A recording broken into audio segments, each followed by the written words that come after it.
This is American Legion Baseball on 541radio.com. Get ready as the best from around Oregon step between the lines at Champion Car Wash Field in Roseburg to play for a state title.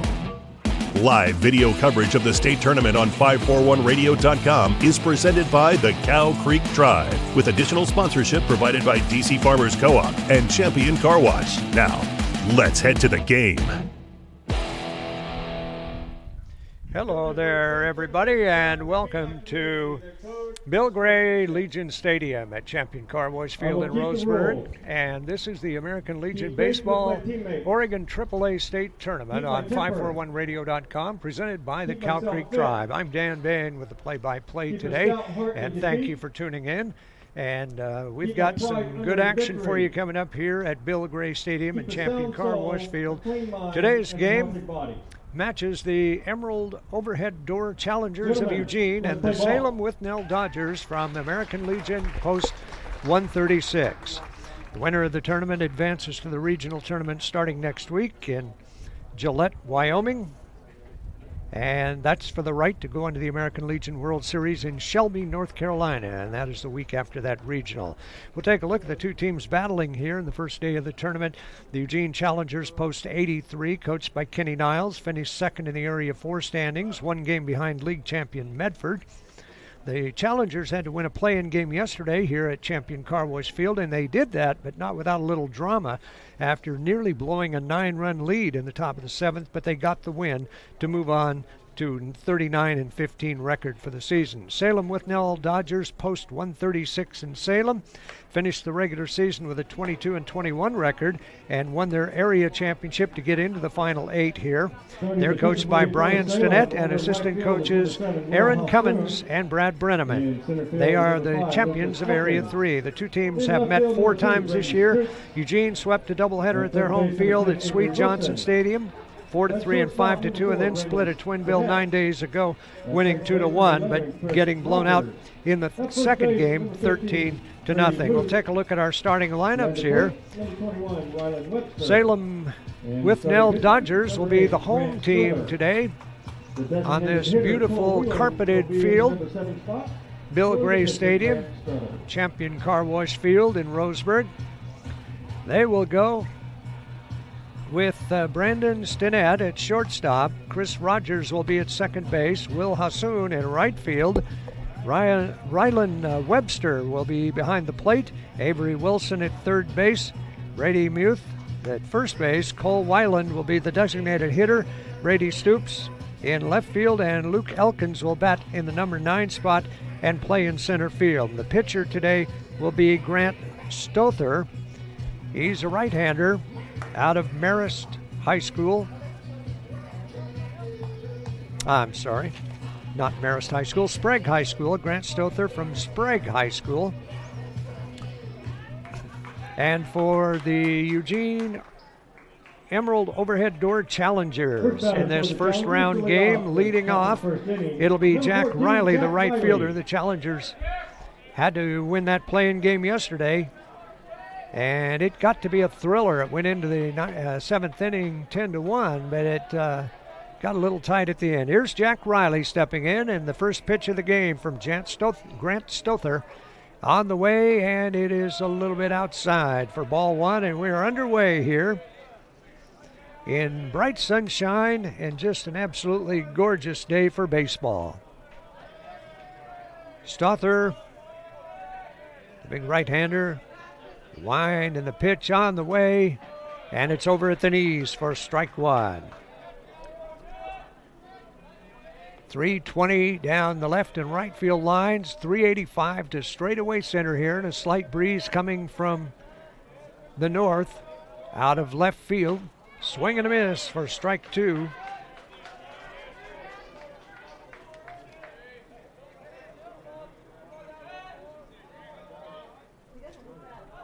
Top of the first inning just underway here. Jack Riley batting with a 1-2 count on him. Stother winds and fires, and a fastball sails away for ball 2. It evens the count up at 2-2.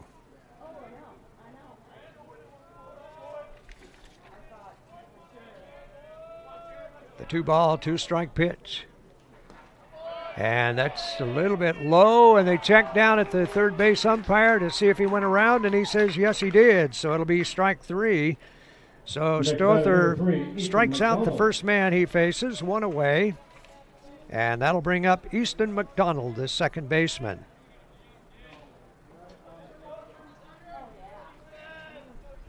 One out, nobody on. McDonald steps in from the left side, and the pitch down low for a ball. 1-0. Outfield playing him a little bit to the right to pull the ball, except in left field, Stoops is over toward the line. The 1-ball pitch from Stother. Down low for a ball, and that'll put it at 2-0. Cooper Mullins, the shortstop, waiting on deck.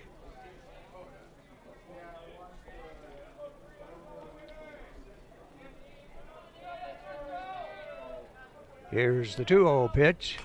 Fouled back, and a good cut at it by McDonald, but just got under that one. Fouled it straight back. Puts the count at 2 balls and 1 strike.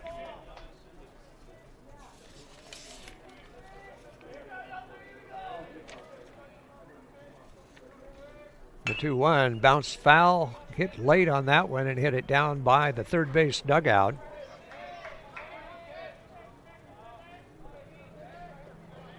Challengers batting in the top of the first inning. 1 out, nobody on, and Stother has to step off and reset himself.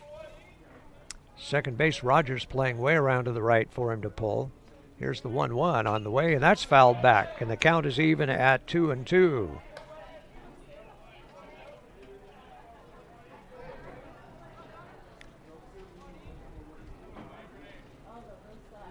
Two balls, 2 strikes, 1 away. Top of the first. That's bounced out in front of the plate. It will hit in fair territory and bounces high, and no play at first base, and McDonald will have an infield single. Ball bounced way up in the air off of that artificial turf, and when it came down, the pitcher Stother and the third baseman Wilson were both there, but it bounced again, and then there was no chance to get him at first. So an infield single for McDonald. Mullins steps in, another left-handed batter for the Challengers, and he hits a shot off the pitcher. Stother will run it down, will not make a throw to first, and another infield single, but that one was a bullet. Right back to the mound off of Stother. The shortstop comes in to check with him, make sure he's okay.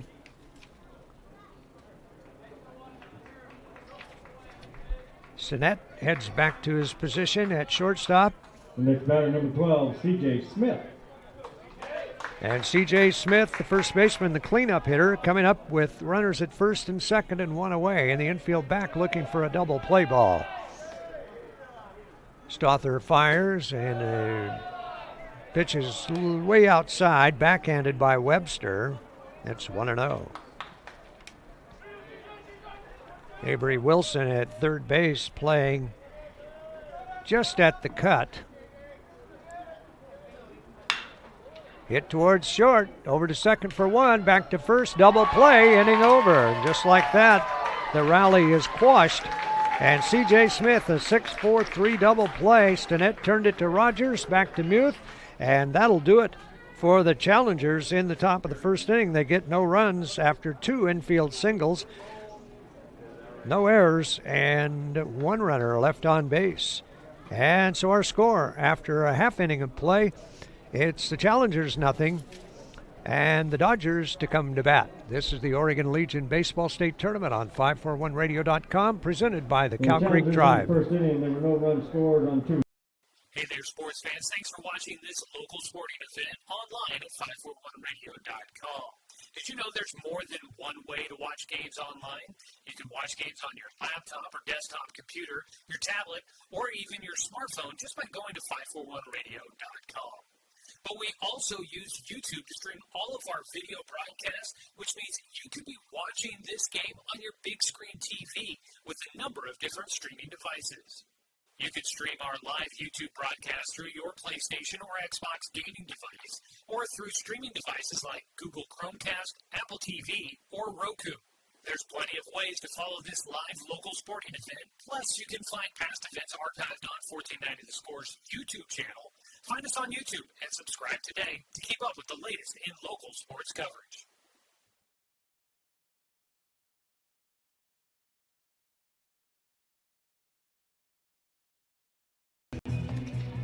Welcome back here to Champion Car Wash Field in Roseburg, Bill Gray Stadium, on a beautiful day for some summer baseball. Just gonna check the temperature here and see what it is. It's at 79 right now. Boy, you couldn't ask for a better day for a day game here.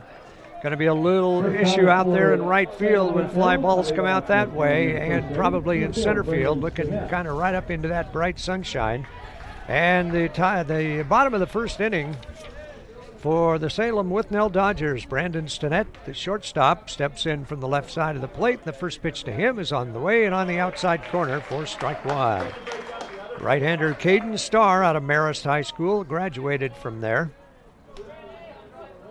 Pitch is out of the stretch, and he fires, and that's outside and low for a ball. That'll even it up at 1-1. Chris Rogers, the second baseman, on deck, and Will Hassoun, the right fielder, will bat third. Starr with the pitch, fouled off the end of the bat and back to the screen for strike two. 1 ball and 2 strikes. It's one of those days where Ernie Banks would say, "It's a beautiful day, let's play 2. Only we're playing 4 today. As the wind picks up from left to right across the field, the curveball is fouled over the left side and out of play. Stinnett behind on the count, 1 ball and 2 strikes, got to protect the plate.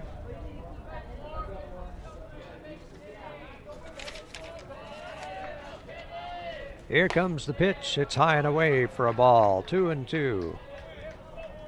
Nice to have you along today, wherever you're tuned in, either watching and listening or just listening to the audio today. It's nice to have you along. Breaking pitch swung out and missed for strike 3. And Starr gets his first strikeout. A good hard breaking pitch. There's one away. And Chris Rogers, the second baseman, will be the batter. Outfield plays him pretty much straight away. They do most teams just about the same all the way around. Here's the pitch to him. It's over at the knees for a strike. And Starr's come out throwing the ball in the strike zone. Rogers, a right-handed hitter against right-handed pitcher, and the fastball on the outside corner, strike 2. Good location by Caden Starr. He's putting it right where he wants it. Starr from the set fires, and it is a little bit low for a ball. Boy, that was close. That is a good 2-strike pitch. But he couldn't get Rogers to go after it, so the count at 1-2. And he fires a little bit inside, ball 2. That'll even it up at 2-2. Will Hassoun, the right fielder, waiting on deck. 1 out, nobody on. Bottom of the first for the Dodgers. The pitch on the way, grounded to the right side. Big bounce comes up for McDonald over to first, throws high and safe. The umpire says it pulled him off the bag. C.J. Smith went up for it and must have just pulled his back foot off the bag. And it'll be an error on the throw from the second baseman at E4. So the Dodgers get their first base runner. Now batting number 7. And that'll bring up Will Hassoun, the right fielder.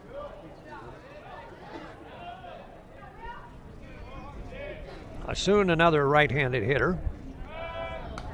The throw over to first, not in time. Rogers not very far off.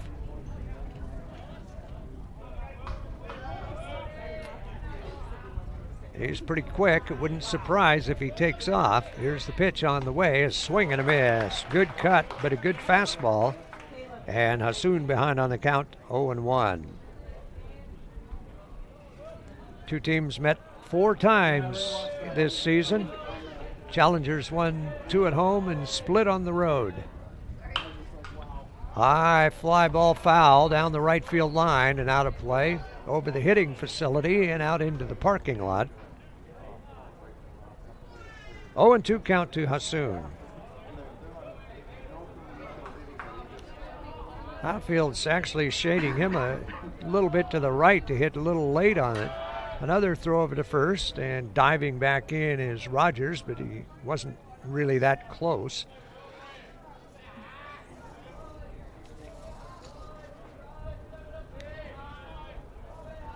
Starr set and fires, and the ball's hit to shortstop. Up with the ball, over to second. Mullins back to McDonald, to first base to Smith. In time for the double play, and boy, that's deja vu all over again. Another 6-4-3 double play, and that'll retire the side. So the Dodgers go down with no runs, no hits, 1 error, and nobody left on base. And our score after 1 complete, it's the Dodgers nothing and the Challengers nothing. This is the Oregon Baseball State Tournament on 541radio.com, presented by the Cow Creek Tribe.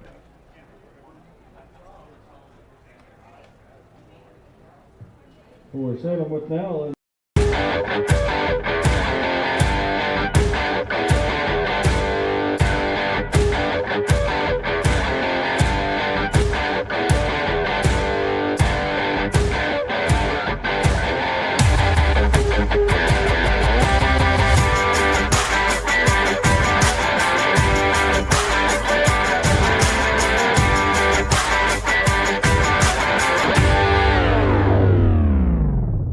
Hundreds of years before county boundaries were drawn, the Cow Creek Umpqua tribe lived on southern Oregon lands. The Cow Creek were known then for their sense of community. They still are. Today, the success of their world-class casino resort and other Cow Creek businesses benefit our communities.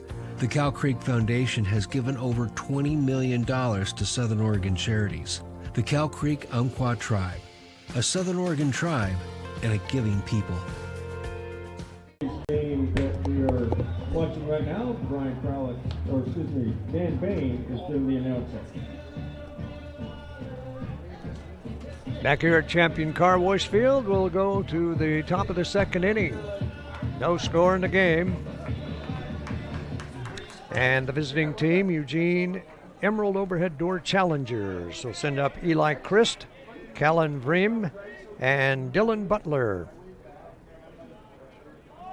5, 6, and 7 in the batting order against Grant Stother, right-hander from Sprague High School. Eli Christ stands in, the third baseman. Here's his pitch to him. It's high with a curveball for ball 1. Christ went 1 for 4 in the Challengers win last night with 2 RBIs. 1-ball pitch. Hits it down the third base line. It'll be a fair ball. Picked up by Wilson. The throw across is on the money for the out. Score at 5-3 for Chris. 1 away. And it brings up Callan Vreem, designated hitter for the Challengers, coached by Kenny Niles.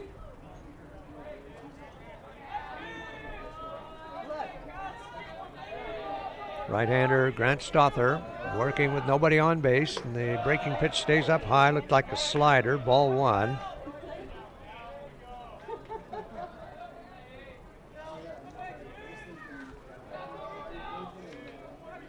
These guys have been working pretty quickly. It's been moving the games along pretty fast throughout this tournament. That's down low for a ball. 2-0. Dylan Butler waiting for a chance in the on-deck circle. The pitch is low again for ball 3. 3-0. Both teams got runners on, a runner on for the Dodgers. 2 runners on for the Challengers in the first inning. There's the old automatic in there for strike 1.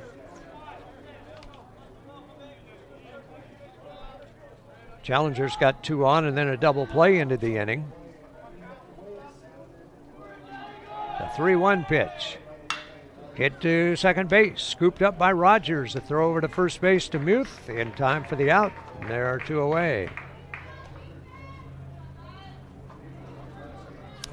So the Challengers had 2 on 2 infield hits, and then C.J. Smith hit into a 6-4-3 double play. And in the bottom of the inning, Chris Rogers was safe on an error, and then Will Hassoun with a 6-4-3 double play, and that ended the inning.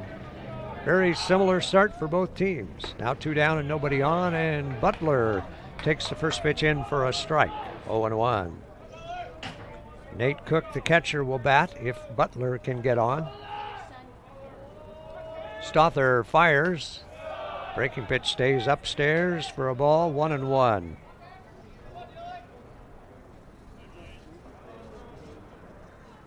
A couple of games have been played today already in this first round of the tournament.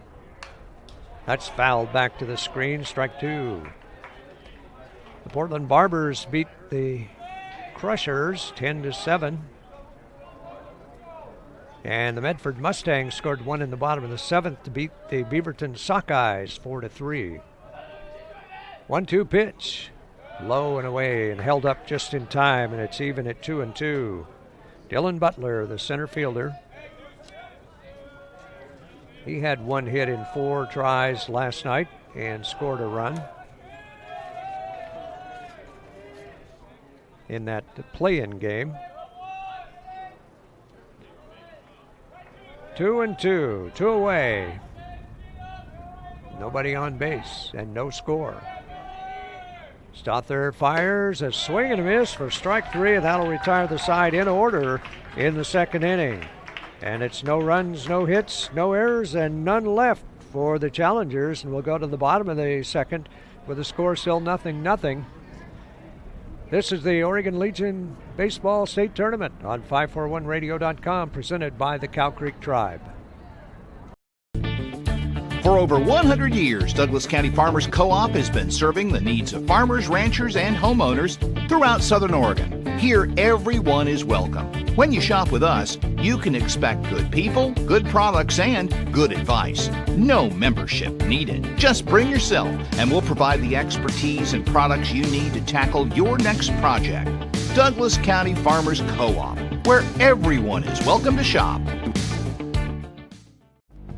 Successful companies have a very important secret. Good advertising works and makes them money. That's why your business should contact Lotus Media Group. Let us help you cash in with multimedia advertising. Multiple touches from Douglas County's only Google certified partner and most effective advertising platform. Web, broadcast, print. Make it happen. LotusMediaGroupLLC.com.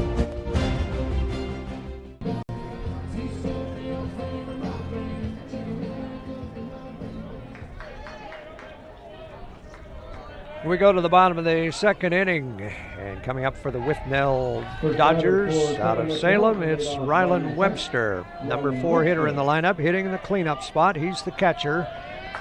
And Caden Starr goes to work here after getting through the first inning with no damage. Throws an off-speed pitch up high and inside, and Webster just kind of ducked down out of the way of it. 1-0 count to him.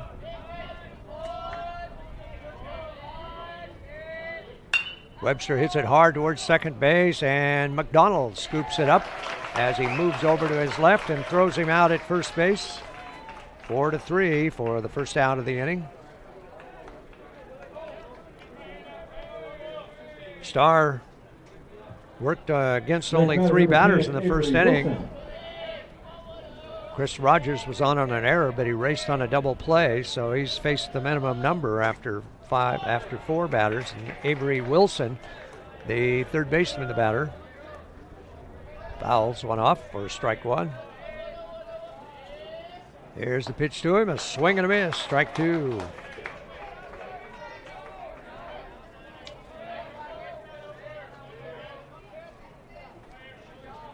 0-2 pitch. Avery Wilson swings and misses, strike 3. 2 gone in the inning, the second strikeout for Starr. And that'll bring up Brady Muth, the first baseman. Big right-handed hitter, steps in. Pitch to him, hits it to center field pretty hard, but right at Butler in center. He makes the one-handed catch for the out, and it's a 1-2-3 inning in the bottom of the second for the Withnell Dodgers. No runs, no hits, no errors, and none left on. And so, after 2 complete, it's the Challengers nothing and the Dodgers nothing. This is the Oregon Legion Baseball State Tournament on 541radio.com, presented by the Cow Creek Tribe. Looking for more local sports coverage? CBS Sports Radio 1490 The Score has you covered. Check out our homepage at 541radio.com for sports stories, scores, and podcasts. And follow us on social media. 1490 The Score is on Twitter, Facebook, and Instagram.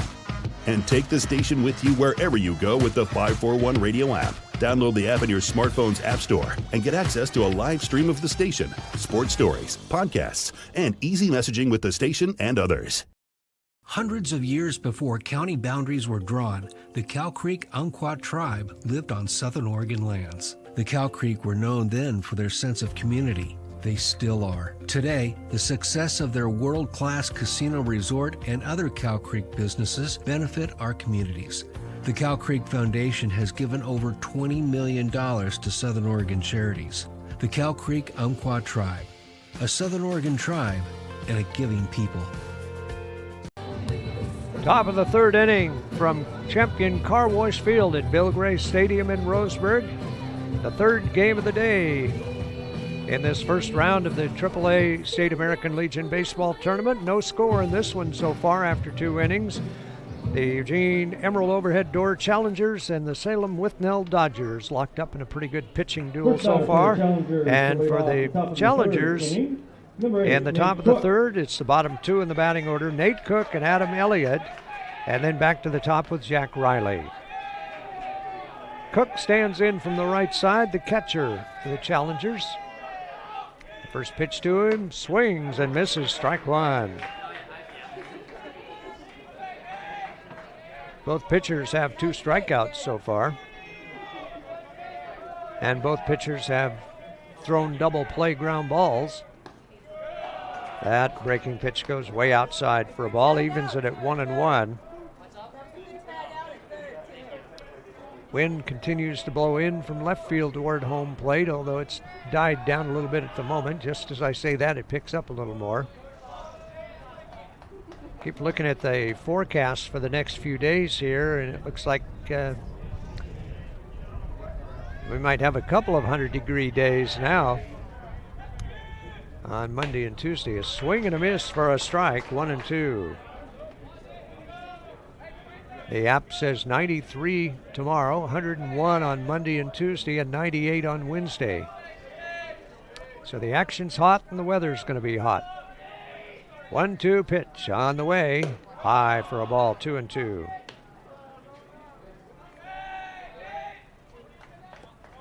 But if you come to the game, there is shade here, depending on where you sit. 2-2 pitch. Delivers, and that's by the catcher and all the way back to the screen, and that'll run the count full at 3-2. And our first full count of the game.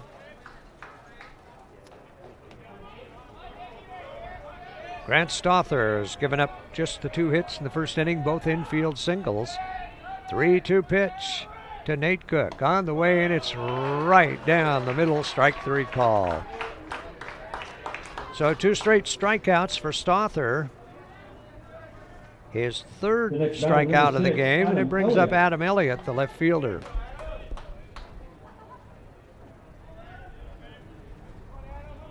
Elliott, another right-handed hitter for the Challengers. Against the right-hander Stother, who delivers on the outside corner, strike 1, and he's really finding his spot right now. Right on the corner, right about the knees. Just where he wanted it. 1 strike pitch. 1 out and nobody on for the Challengers. On ball hit towards short and into left field off the glove of Stinnett. And it'll be a base hit for Adam Elliott, the number 9 hitter in the lineup. So the third hit of the game for the Challengers, and it brings up the top of the batting order, Jack Riley, who struck out his first time at the plate. Now the wave of left-handed hitters coming up against the right-hander Stother.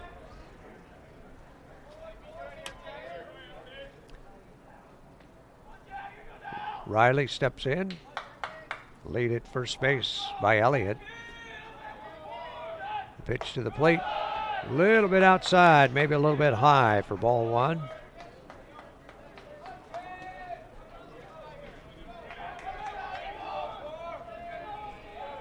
No score, top of the 3rd inning. Challengers batting with a runner at first and 1 out. Jack Riley stands in. Here's the pitch to him. Swing and a miss for strike 1. Had a good cut at it. The big new scoreboard here at Champion Car Wash Field shows the pitch count out there now, which is something that they had to have for high school ball and the requirements there, and for Legion, and Umpqua Community College uses it when they play here. Handy to have that. A throw over to first base got away from Muth, but he was able to run it down, and the runner does not advance. Riley with a 1-1 count and 1 out. Infield looking for a double play ball again. Stother ready from the stretch and throws. Inside corner, strike 2 call. I think Riley thought that might have been a little inside.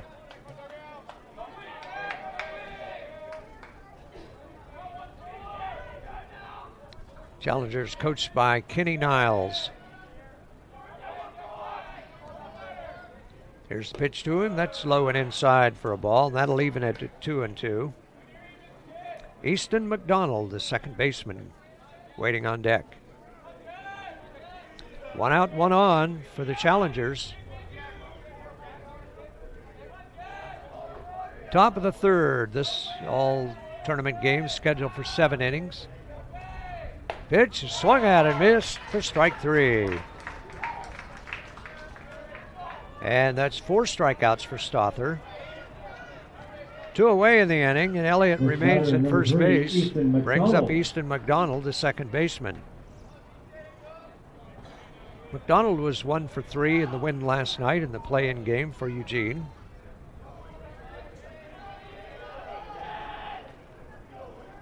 Stother checks the runner at first base, fires, and the ball hit off of Stother and ricochets over towards shortstop, and they won't be able to get anybody. Stother had it go off looked like off his back or his shoulder, and just ricocheted. The shortstop was heading towards second base to try to get to that, but it ricocheted off of him, and he had to make a quick turn and go back the other direction and got to it before it got in the outfield.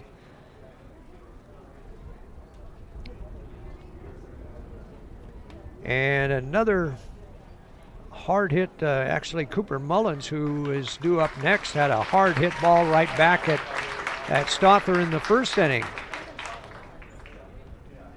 And that was an infield single. He's got another infield single here, but that one was a bullet.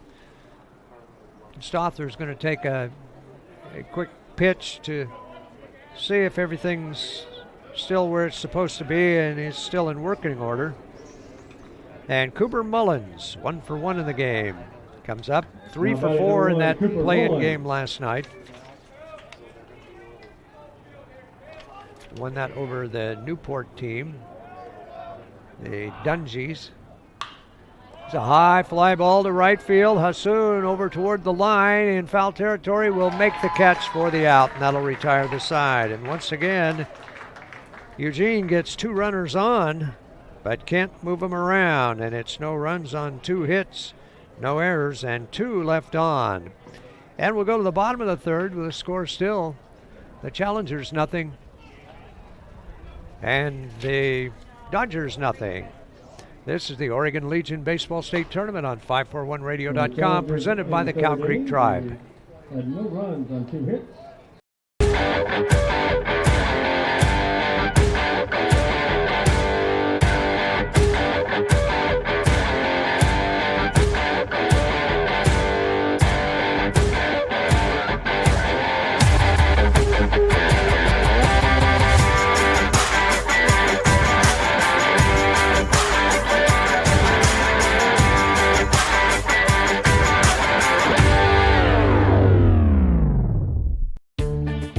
Find everything you need to enjoy the outdoors, at home or on the road, at Douglas County Farmers Co-op.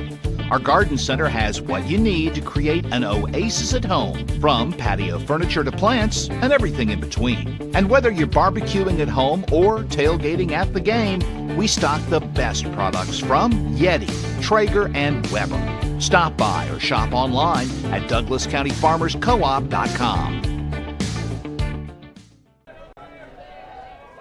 Back here at Champion Car Wash Field, leading off the bottom of the third, Cole Wheeland, a designated hitter to start it off for the Dodgers, who've had just the one runner, Chris Rogers, safe on an error in the first inning and then wiped out with a double play. That pitch is over for a strike, and that'll run the count to 0-2 on Cole Wheeland, the designated hitter. Goes low and away with a fastball there. That'll put the count at 1-2 strikes. 1-2 to Cole Wheeland. Pops one foul over the right side and out of play. And one of the Dodger fans, I appreciate, came up and let me know that the pitcher's name is Struther. It's Grant Struther, and I had that spelled wrong, and I was looking at the lineup card, and it is so light, it's kind of hard to tell, but now that I look at it, there is an R in there. Here comes the pitch. It's a little bit high, and that'll run the count full to Wheeland at 3-2.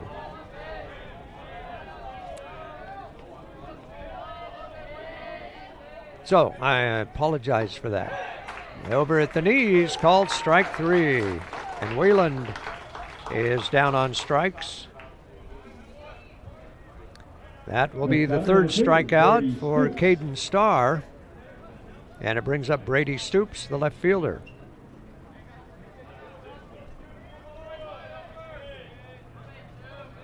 Up for his first time, and the first pitch is high to him for a ball, 1-0. Eli Christ at third base, playing just even with the green cut as the pitch gets fouled off back to the screen for strike 1. Used to be able to say on the dirt or just on the grass, but it's neither of those anymore. It's either the brown or the green. That's high for a ball, 2-1.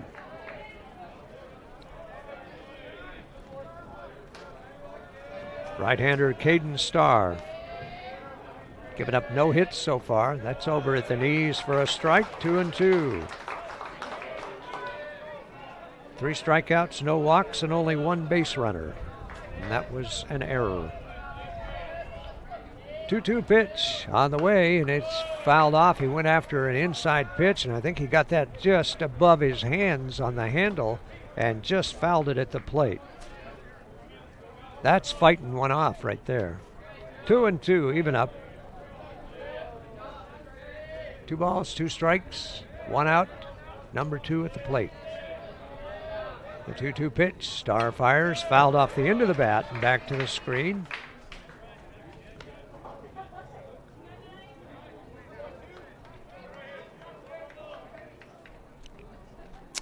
Starr's pitch count was only 20 starting this inning, but he's thrown a lot of pitches to the first 2 hitters. And another foul over the screen and out of play. That's 7 pitches to Stoops, and he went 7 pitches to Wheeland to start the inning, so he's already thrown 14 here. But still no base runners for the Dodgers. 2-2 pitch. Ooh, a little bit low for a ball, and the count is full again, 3-2. Brady Stoops, the left fielder. Right-handed hitter. He hits the ball deep down the left field line and way foul and out into the parking lot. And that sounded like it might have caught metal or glass or something. That's 9 pitches. And he misses outside for ball 4 after all that. The First walk given up by Starr. If you parked over in that direction. And only the second base runner with one out. It brings up Luke Elkins, the center fielder, for his first try at the plate. The next batter, number 5, Lucas Elkins. Elkins will bat right-handed and in very close at third. Eli Christ in on the green, looking for a sacrifice bunt.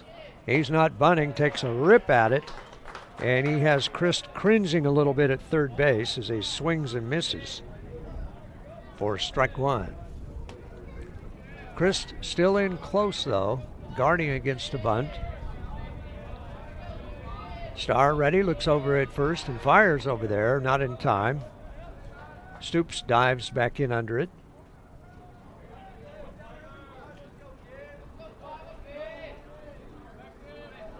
One strike pitch. Starr stares in for the sign from his catcher Nate Cook and fires, and it's high, and Elkins squared around to bunt, but pitch was way out of the strike zone. Evens it at 1-1.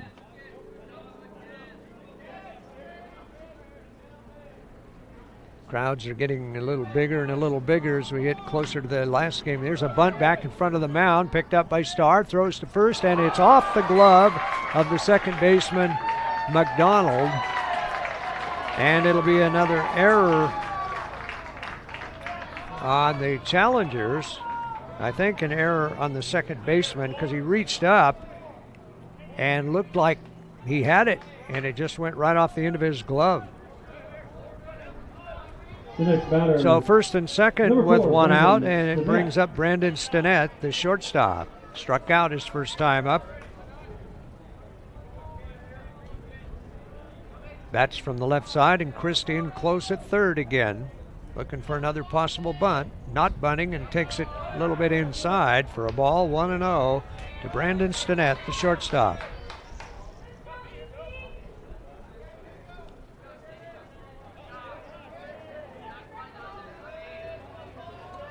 Still looking for a possible bunt. Here's a ground ball to the right side. Could be two. Dropped by the second baseman. McDonald throws to first and got him there, but the run scores. So Elkins goes to second. Stoops comes in to score, and it's 1-0. The Dodgers take the lead.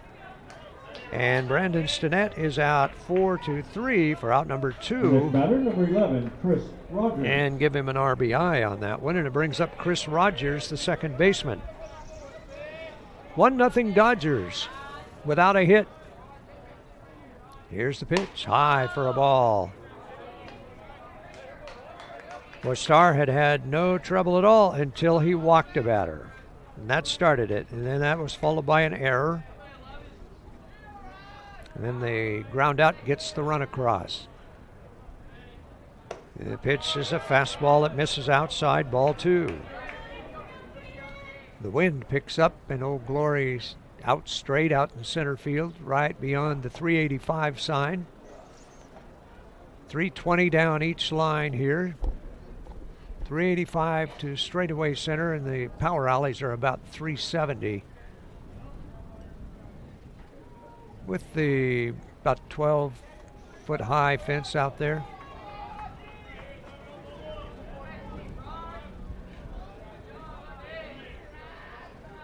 Two 2-0 on Rogers. Here's the pitch to him. High for ball 3.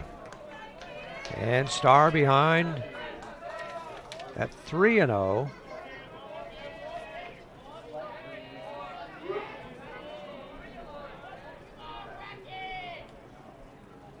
And misses again for ball 4. On 4 straight, Rogers goes to first base on the walk. The next batter, number 7, Will Hassoun. The second walk of the inning for Starr, and it brings up Will Hassoun, the right fielder. Rylan Webster waiting on deck. And we got a trip to the mound. Here comes the coach out. I think that's Kenny Niles going out there. It might be John Goldegger.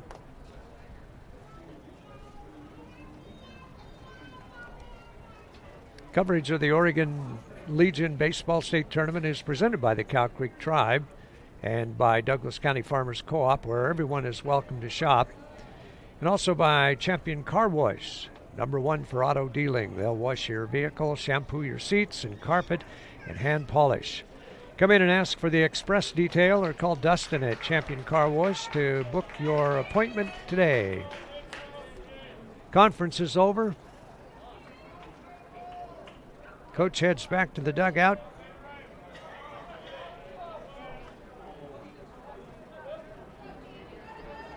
And it's first and second for the Dodgers with 1 run in the inning and 2 out. And Will Hassoun steps in. First pitch to Hassoun is on the inside corner, about belt high for strike 1.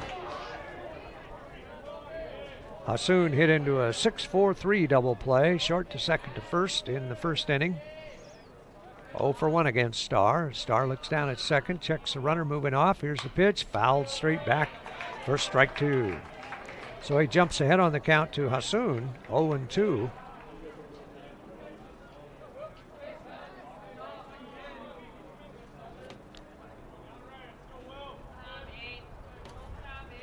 Infield just looking for a ground ball to try to take a force at any base out there to get out of this inning. Here's the 2 strike. Nope. Turn and look at second base, and Starr hangs onto it.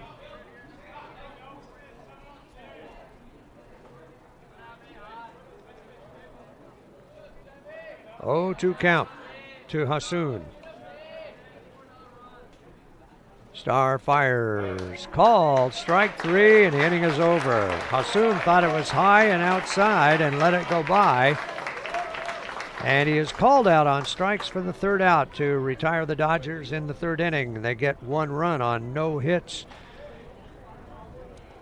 and 1 error and 2 left on. So we'll go to the top of the 4th inning with the score now. The Dodgers, even though they have no hits, the Dodgers 1, the Challengers nothing. This is the Oregon Legion Baseball State Tournament at Champion Car Wash Field in Salem, Withnell in the Roseburg on 541radio.com, presented by the Cow Creek Tribe. 2 runners left on base.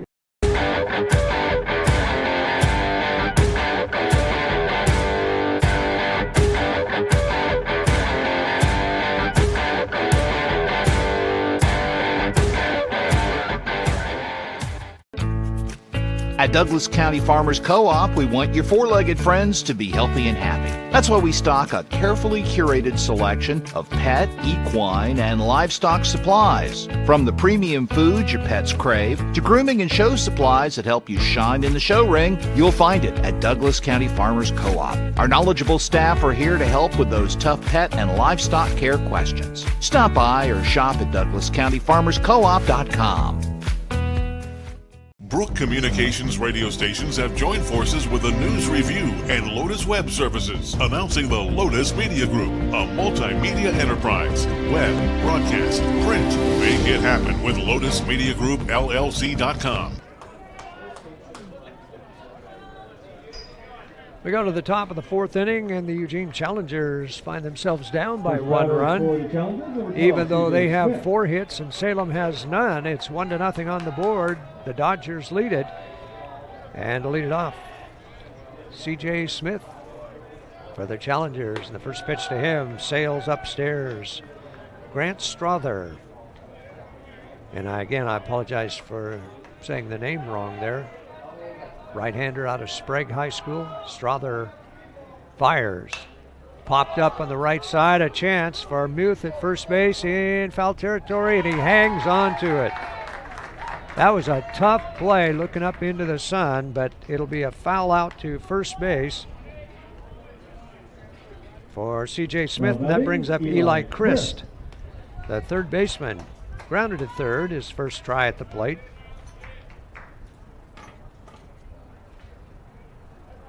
Steps in from the right side, and the right-hander Strother kicks and fires. A little bit high for a ball, 1-0. Challengers had 2 hits in the first inning, 2 hits in the 3rd, but they haven't been able to get anybody to 3rd base.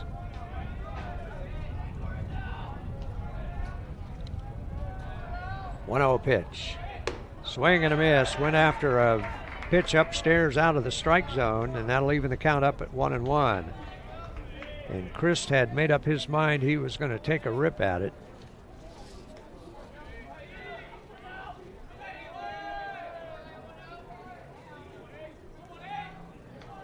Even up to him, 1 ball, 1 strike. Checks his swing, but a curve catches the outside corner for strike 2.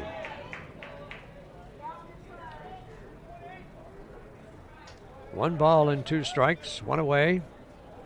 Top of the 4th inning, Challengers down 1-0 and still haven't given up a hit. 1-2 pitch, way outside for a ball, 2-2. Callan Vreem, the DH, and Dylan Butler, the center fielder, coming up next. 1 out, nobody on for the Challengers. Here's the pitch, a swing and a miss for strike 3. 2 gone in the inning. Strikeout number 5 for Strother. And it brings up Callan Vreem. The designated hitter grounded out to second base first time at the plate. 2 out and nobody on. Here comes the pitch to him. Swings and misses. Strike 1. And Strother is kind of heating it up out there, putting a little extra juice on that. 1 strike pitch. Checks the swing, and it's outside for a ball. Catcher asked for help down at first base, but that one wasn't even close. It didn't look like from here. Now, down there, it might have looked different. 1-1 pitch. Down low for a ball, 2-1.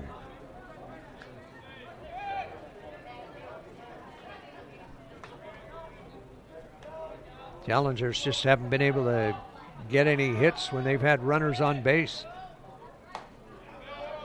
Check swing, but it's over anyway for strike 2. Even to him at 2-2.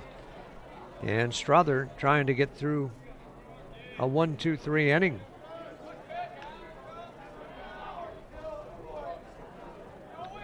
Got his sign from his catcher Webster, and it's on the way. Low and away, and the count is full, 3-2.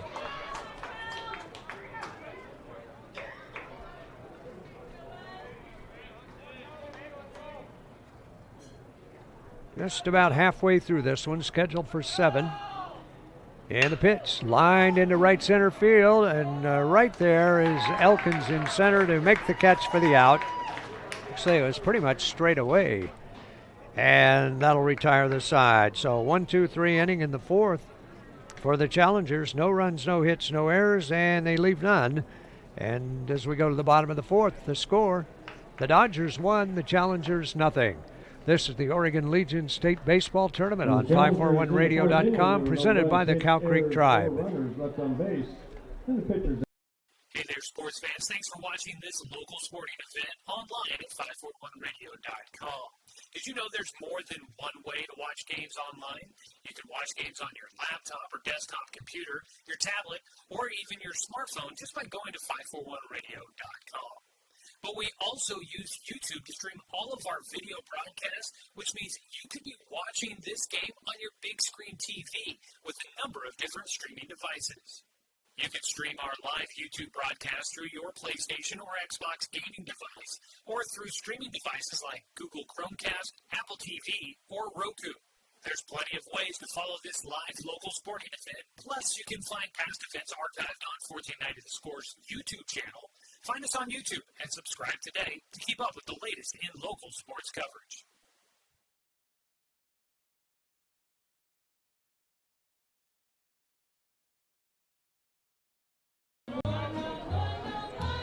Welcome back here to Roseburg as we go to the bottom of the 4th inning, and for the Salem Withnell Dodgers to lead it off, it'll be Ryland Webster, and then Avery Wilson and Brady Muth.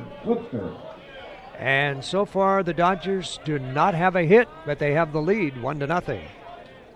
Webster steps in, and here's the first pitch to him. A breaking pitch misses outside for a ball, 1-0.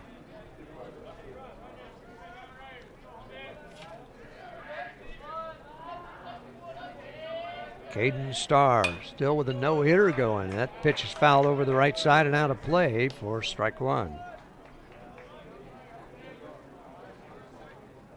1 run on an error and a walk, a couple of walks actually, in the third inning. Here's his pitch.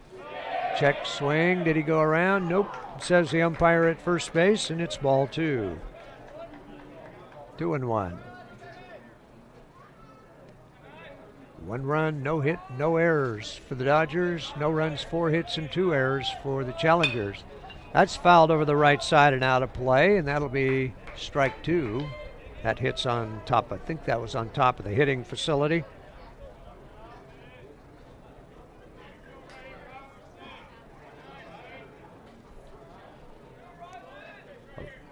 Two balls and 2 strikes. Swung on and foul tip. Just got a piece of that one. And the count will stay at 2-2.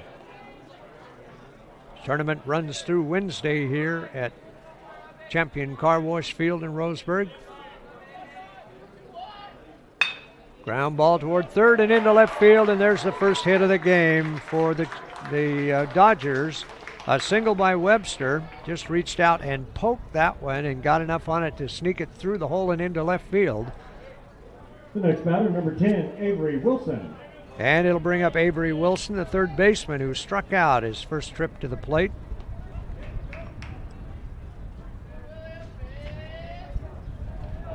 Wilson with a runner at first base and nobody out, and the third baseman in close, looking for the bunt. Bunted down the third base side. It'll be picked up, and the throw got him at first base. Whoa, that was a good play by the third baseman, Chris, to get that runner. But it does the job. Webster down at second base, and it'll be a sacrifice bunt.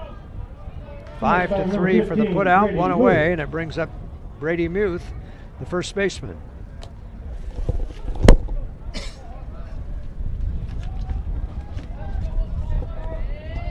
As the wind picks up here and just about takes everything out of the press box. Here's the first pitch, fouled over the right side and out of play.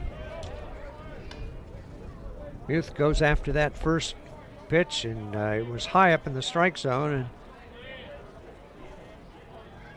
didn't get squared up on it exactly.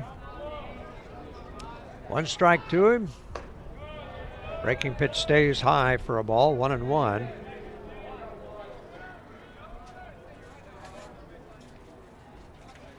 Double elimination tournament, but you win the first one and you're in a lot better position.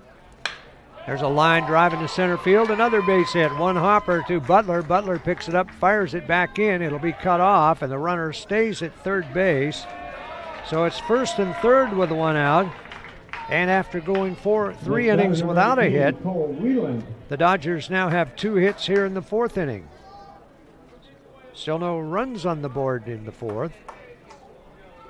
And that brings up Cole Wayland, the DH. He struck out his first time up.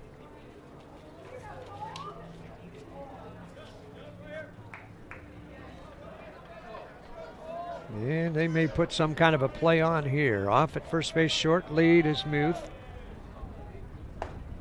Pitch is on the inside corner for a strike call.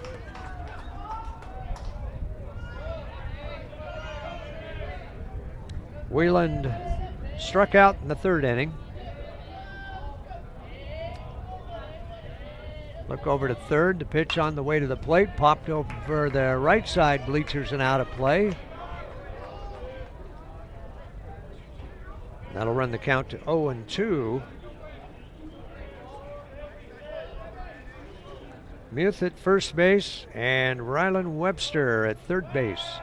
Throw over to first. And not in time. Muth back in there easily. Dodgers got 1 in the 3rd and threatening to get another one here in the 4th. Curveball right down the middle, called strike 3. And boy, he just froze the batter. Whelan was kind of ducking back, and all of a sudden that ball just snapped off, and he's called out on strikes. That'll be the 4th strikeout for Caden Starr. 2 away in the inning, and he can get out of a big jam if he can get this out. Brady Stoops, the left fielder, walked and scored the only run of the game in the 3rd inning. 1st and 3rd, 2 away. Webster with a short lead at 3rd base. Here's the pitch on the way, and it's outside for a ball. 1-0 to Brady Stoops. Muth at 1st base, Webster at 3rd. Muth moves off over there. He might be taken off here soon. The pitch comes way inside, almost hits him. Stoops ahead on the count, 2 balls and no strikes.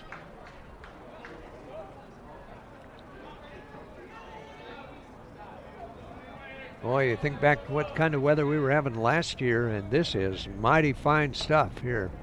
That's outside for a ball, 3-0. We not only had hot temperatures, we had all that smoke in the air from all the forest fires that were going on. And this is just a picture-perfect day today. 3-0 pitch. Down the middle for a strike. 3-1.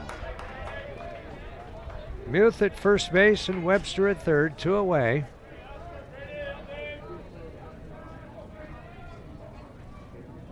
Caden Starr trying to get out of this one with no damage. Looks over at 3rd and comes to the plate. Line to the right field, and it will be down and bounces in front of the right fielder Riley. 1 run across, and it'll be 1st and 3rd as Brady Stoops drives in a run with a base hit to right field. And it's now 2-0. The Dodgers lead it as Webster scores from 3rd base. And Muth goes over to 3rd, so still 1st and 3rd with 2 outs, and Lucas Elkins, the center fielder, will be the batter. He was safe on an error in the 3rd inning. Pitch to him is down low for a ball, 1-0. And it turned out to be a critical one because it put runners at 1st and 3rd, and Brady Stoops then scored on a ground out. There's ball 2, 2-0. Starr can still get out of this without major damage if he can get this out. Facing the number 9 hitter. And the pitch at the knees on the outside corner for a strike. 2-1. Top of the order, Brandon Stinnett due up next.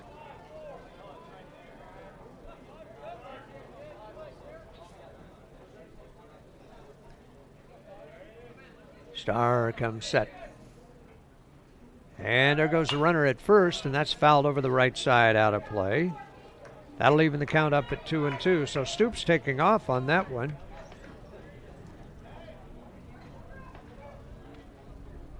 But he'll have to come back and reset. They'll try it again with a 2-2 count on Lucas Elkins. Elkins checking his little patch to see what the sign is, or whatever it is they check. There's strike 3 call on the outside corner, and that'll retire the side. So minor damage in the 4th inning. It's 1 run on 3 base hits for the Dodgers. There were no challenger errors and 2 runners left on. So we'll go to the top of the 5th inning with a score now. The Dodgers 2 and the Challengers nothing. This is the Oregon State Baseball Tournament on 541radio.com, presented by the Cow Creek Tribe.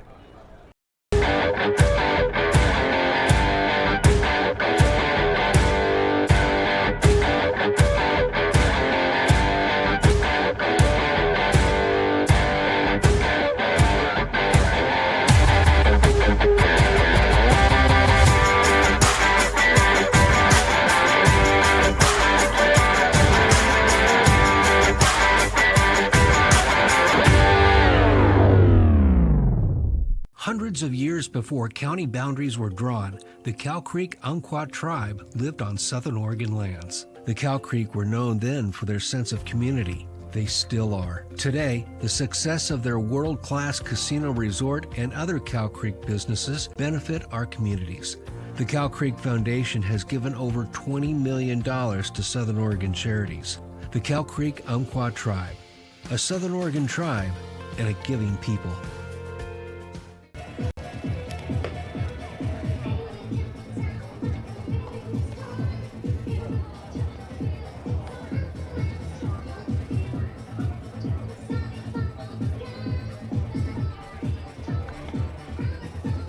Welcome back here to Champion Car Wash Field. We go to the top of the fifth inning in a close ball game, 2-0. Salem leads it over the Challengers from Eugene.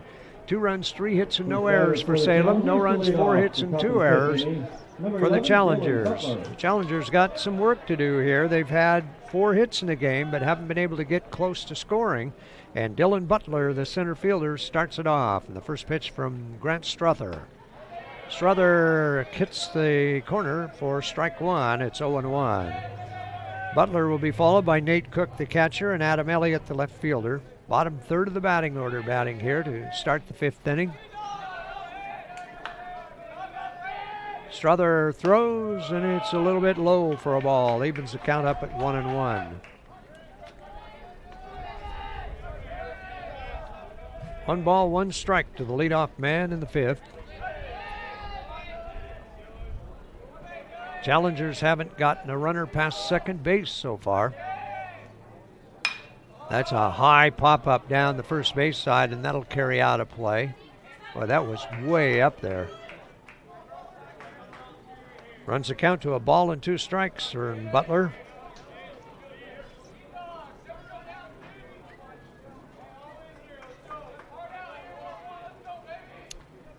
Out of those hits that the Challengers have gotten, never have they gotten the leadoff man on in this game.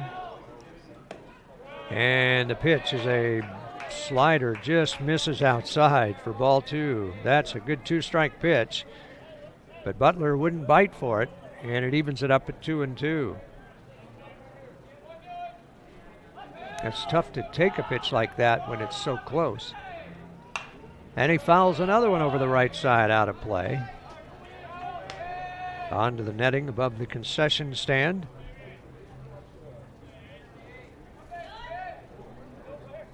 Two balls, 2 strikes.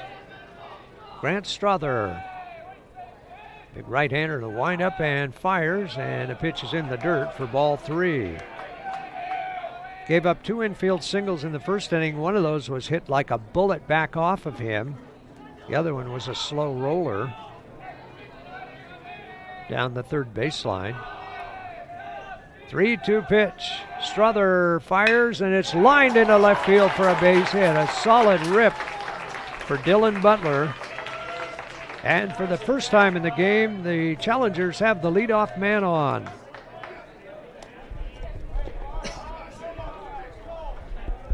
That'll bring up Nate Cook, the catcher.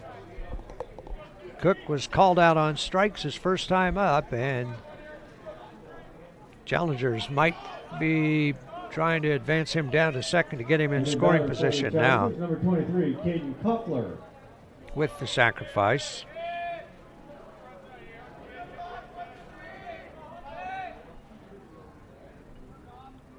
Pitch on the way, and a breaking pitch on the outside corner for a strike.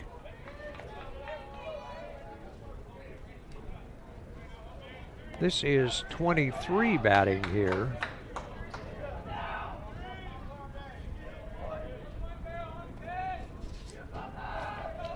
So let's just take a quick look and see who that is. Caden Koffler is batting in place of Nate Cook. And he's got a 2-strike count on him already. Here's the stretch by Strother. Look to first and throws, and it's low and away for a ball.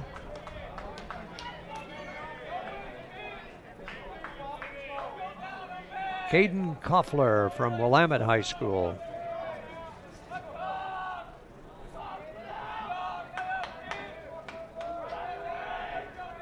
Koffler hits the ball up the middle and into center field for a base hit. And the Challengers are going to have runners at first and second with nobody out. 2 hard hit balls. So Koffler pinch hitting for Cook. Does the job, gets a single, and first and second, and nobody out. And a quick conference out on the mound. The Dodgers going to get together and try to figure out what to do to try to preserve this lead. They lead 2-0. They got 1 run in the third and 1 in the fourth. The third inning run started with a walk and then an error and then a ground out got the run across. In the fourth inning, the leadoff man, Ryland Webster, had a single to start it, sacrificed to second, singled to third, and then scored on Brady Stoops' single. The next batter, number 6. So they've been Adam scratching Elliott. and clawing for runs in this game. Number 9 hitter in the lineup, Adam Elliott, left fielder. They're going to take a look at second base, and Strother doesn't throw it. But he runs the runner back there, just makes him think about it a little bit. Here comes a pitch, bunted foul, and back to the screen for strike 1. Elliott's job up there is to get those 2 runs to second and third. Those are the 2 that the Challengers need to get back even. Elliott had a single his last time up. Solid hit to left field. Strother from the stretch. No bunt this time, and the pitch is high for a ball. 1-1. Wind has died down again now here at Champion Car Wash Field in Roseburg. Not a cloud in the sky today. 1-1 pitch. Runners lead. The pitch is popped up. First base side in foul territory and over into the bleachers. That'll make it 1-2. Adam Elliott, the left fielder.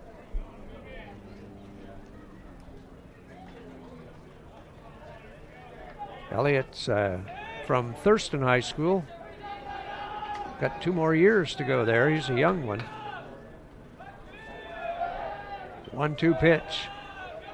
Strother checks it second. The pitch is popped up toward second base. Infield fly rule in effect, and the second baseman, Chris Rogers, makes the catch for the out, and nobody can advance. Dylan Butler still at second. The next batter, number 14, Jack Riley. Caden Koffler at first base. And now 1 away, and now the infield will be back looking for a double play ball. Brings up the top of the batting order Jack Riley, the right fielder. Riley struck out both times. Here's the stretch by Strother.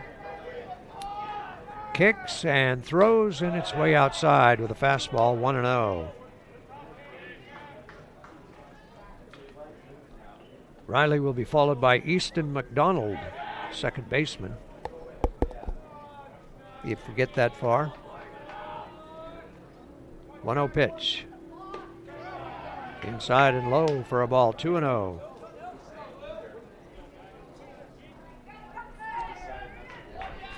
Strother was in control pretty much until here in the 5th when he gave up the 2 hits to start the inning. Fouled over the left side, out of play. And it's 2-1 to Riley. He had 5 strikeouts and no walks through 4 innings. And still does have 5 strikeouts and 4 walks. And no walks, I should say. Here's the pitch. Lined into left field for a base hit. I don't know if they'll score him or not. Nope, it's going to be bases loaded. And Jack Riley gets a base hit to left.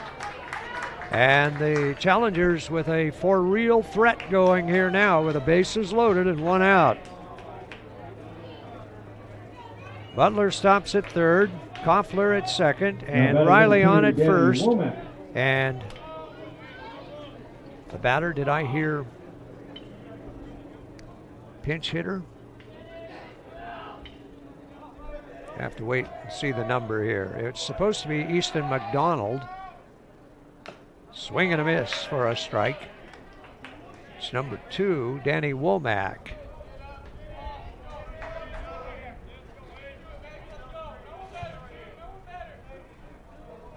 So pinch hitting here with runners at every base.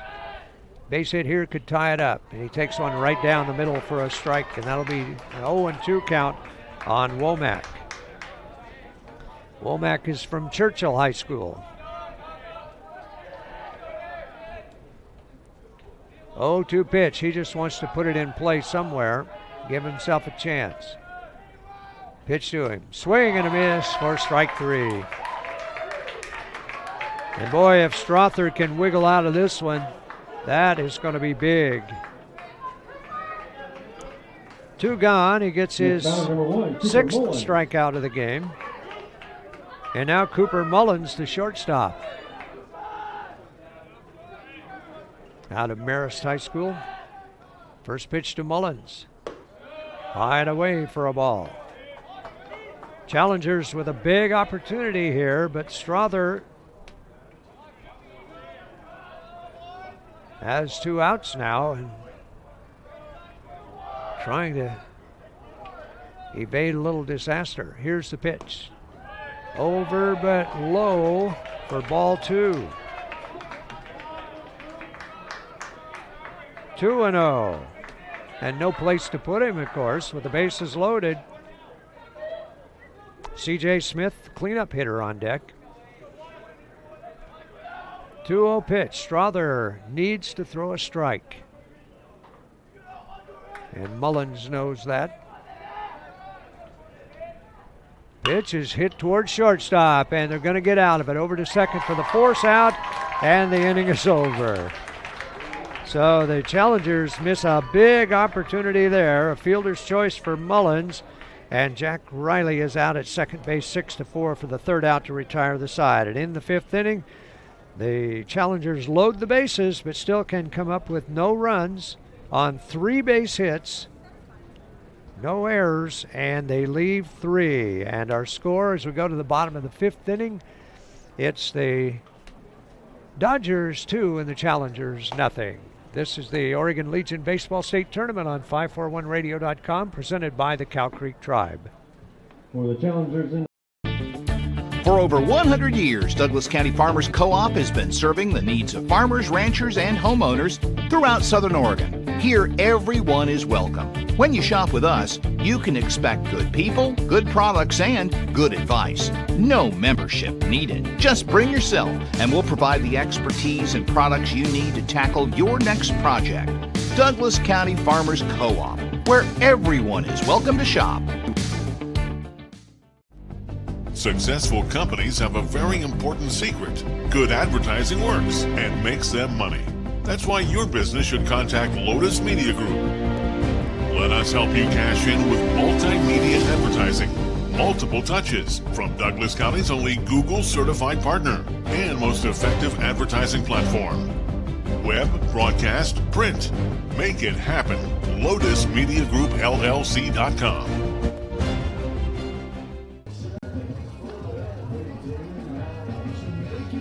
Have a couple of defensive changes for the Challengers as we come back here. If we can pick up the numbers there. Danny Womack, pinch hit for Easton McDonald. He goes to second base, and the new catcher is Caden Koffler, who pinch hit for Nate Cook. So straight swaps there. That makes it easier to figure out. Number 4, Brandon Stinnett. Caden Starr on the mound has pitched a superb game. Has given up only 3 hits and 2 runs, but he finds himself behind 2-0. And leading off, Brandon Stinnett with the first pitch fouled over the left side and out of play for strike 1. The Dodgers with 2 runs, 3 hits, and have committed no errors. The Challengers, no runs, 7 hits, and 2 errors.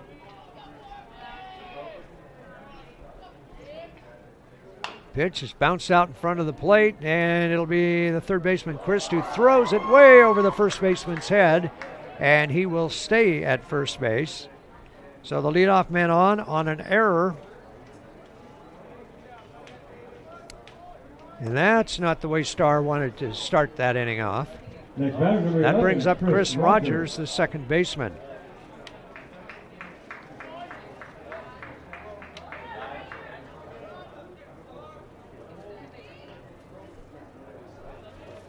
Batting from the right side of the plate. Runner at first, and let's see if they put the bunt down here with the number 2 batter up there, Chris Rogers. And the first pitch to him, he squares, but takes it high for a ball, 1-0. Rogers safe on an error and safe on a walk. Been on both times, but has not advanced past first base. 1-0 pitch. Starr checks at first and throws over there. It's way late. Stinnett not very far off.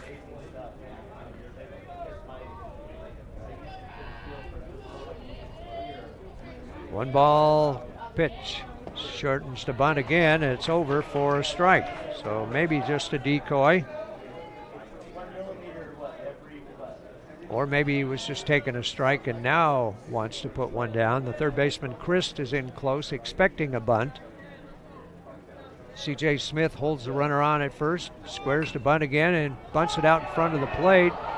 And the umpire says foul ball. And he's going to call the batter out. I think he ran into the ball as he came out of the batter's box, and he's going to be called out. And here comes the coach down the line to talk about that one, and he's not going to be happy about it. And I saw that just not too long ago in a game where the ball was bunted, came up and hit the batter, and then he was called out. And now the home plate umpire is going to go down to first and talk with the base umpire again and maybe reconsider his decision. Now all 3 umpires will get together and talk about it. This state tournament broadcast brought to you in part by Douglas County Farmers Co-op, where everyone is welcome to shop, and by Champion Car Wash, #1 for auto detailing. They'll wash your vehicle, shampoo your seats and carpet, and hand polish. Come in and ask for the express detail or call Dustin at Champion Car Wash to book your appointment today. Well, there is going to be an out, and the runner remains at first base. So it will be, I think, 2 unassisted on the interference. And so there's 1 out with the runner on at first, and Will Hassoun, the right fielder, will be the batter. There's a stretch by Starr, and he throws, and the pitch stays upstairs for ball 1. Now batting number 7, Will Hassoun. Left fielder Adam Elliott playing way off the line for him to hit late. Another throw over to first base, not in time. Straight away in center and pretty much straight away in right field, but Elliott in left field is way off the line. 1-0 pitch. Popped up way up there, short center field. Center fielder Butler can't find it, and the ball bounces high and down to second base goes Stinnett. He was staying at first because he thought that was going to be caught. And so Hassoun will be on at first, and it looks like they have given him an error on that, but I'm not sure anybody even saw that ball. It just dropped in between them, and it's a tough sky right now. So maybe an error on the center fielder. So it's first and second with 1 out, and Rylan Webster, the catcher, is the batter. He got a base hit last time up and scored a run, fouls one off the facade of the backstop and lands down in the Challenger dugout. It's strike 1.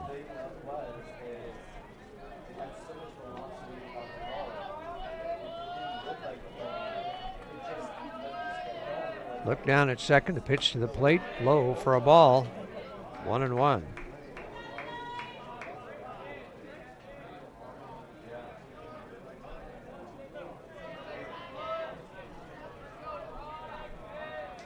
Well, I guess they have scored that a hit, so that would make more sense. There goes the runner for third, and the catcher, Koffler, picks it up and fakes a throw to third, but hangs on to it, and it'll be a wild pitch. So the runners move up. So Hassoun is given a base hit for that pop up to center field. There's a ground ball towards short, picked up by the shortstop Mullins over to first base, and they let the run score, but they get the out at first. So Webster is out 6-3. And the run will make it 3-0. Dodgers lead it as Brandon Stinnett comes across. So 2 away, and now Avery Wilson, the third baseman. Strikeout and a sacrifice, 0 for 1 officially. Caden Starr looks down at second, throws, and it's high and inside for ball 1. This is the third game of the day here at Champion Car Wash Field, the official first round of the state tournament. Pitch is popped up, first base sided out of play, foul territory. Evens the count at 1-1 with 2 away in the bottom of the 5th inning.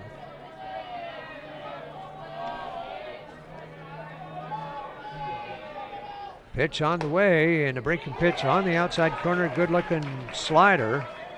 That'll put the count at 1-2 strikes.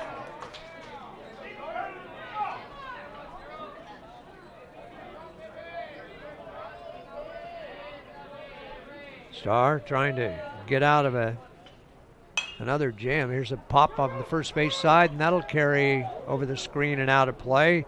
So first baseman C.J. Smith makes a sliding stop into the fence, but it was well over and out of play. So the count will stay at 1-2 strikes, or 2 balls and 2 strikes.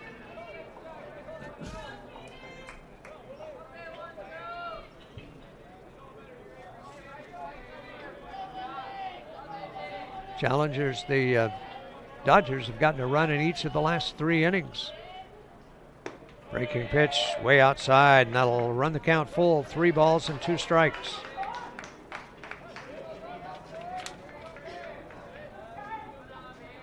Earlier today, the Portland Barbers beat the Staten Crushers 10-7. And Medford beat the Sockeyes from Beaverton. There's ball 4, and down to first base will go Wilson. That'll be the 3rd walk for Caden Starr. And it puts runners at first and second with 2 away, and Brady Muth, the first baseman, the batter.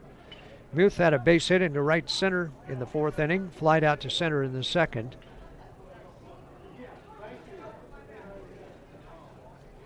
And the Eugene coach talking with the umpire.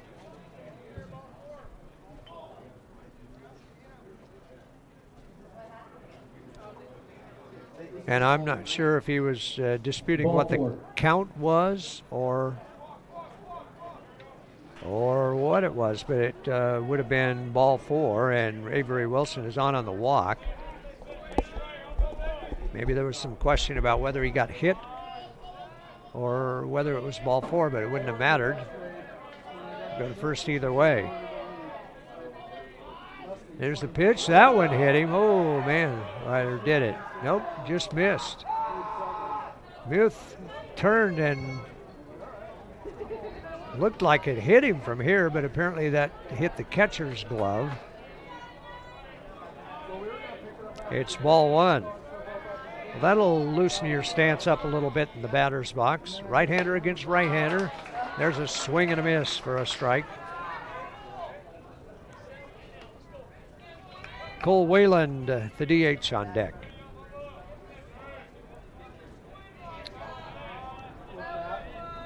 Starr not out of this one yet. 1-1 pitch on the way, and that's popped over the right side and out of play. So it'll go as a strike, and it's 1-2 to Muth. So Starr again is a strike away from getting out of any further damage. And you can't afford much more at this point. 1-2. 2 away, runners off at first and second. The pitch on the way, and it is called strike 3 on the outside corner, and that'll retire the side. The 5th strikeout for Caden Starr. And the Dodgers done in the 5th, but they get another run on 1 base hit, 1 error, and they leave 2 on. And we go to the top of the 6th inning with a score: the Dodgers 3 and the Challengers nothing. This is the Oregon Legion Baseball State Tournament on 541radio.com, presented by the Cow Creek Tribe. 1 error, 2 runners left on base.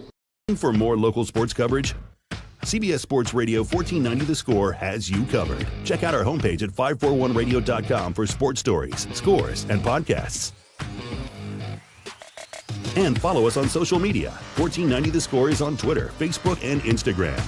And take the station with you wherever you go with the 541 Radio app. Download the app in your smartphone's app store and get access to a live stream of the station, sports stories, podcasts, and easy messaging with the station and others. Hundreds of years before county boundaries were drawn, the Cow Creek Umpqua tribe lived on Southern Oregon lands. The Cow Creek were known then for their sense of community. They still are. Today, the success of their world-class casino resort and other Cow Creek businesses benefit our communities. The Cow Creek Foundation has given over $20 million to Southern Oregon charities. The Cow Creek Umpqua tribe, a Southern Oregon tribe and a giving people.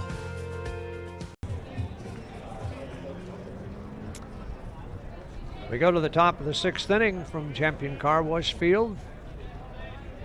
First batter for the Challengers, Oregon to lead AAA off, State the American 6th Legion inning, Baseball CJ Tournament. Smith. And leading it off for the Eugene Challengers, it's C.J. Smith. The first pitch to Smith by Strother is hit to left field, back pretty deep. Back goes Stoops for it. He's there, under it, makes the catch for the out. Hit it right into the teeth of that wind, and it just died out there. And the fly to left field for out number 1. And Grant Strother sailing along here. Still not giving up a run. And just 4 hits. Eli Christ, the third baseman, is the batter. 0 for 2 in the game, a strikeout and a ground out. First pitch to him. Slider stays up high for a ball, 1-0. Callan Bream, the DH, on deck. Winner of this one moves into the winner's bracket tomorrow. There's a strike on the corner for 1-2 count to Christ.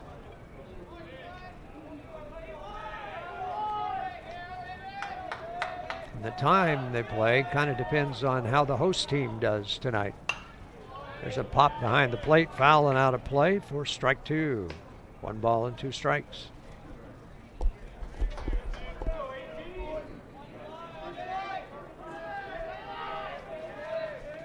One and 2 on the batter, Eli Christ, with 1 out, nobody on. Top of the 6th inning, scheduled for 7. 3-0 Dodgers lead. Here's the pitch. Check swing, and it is just outside. Ball 2.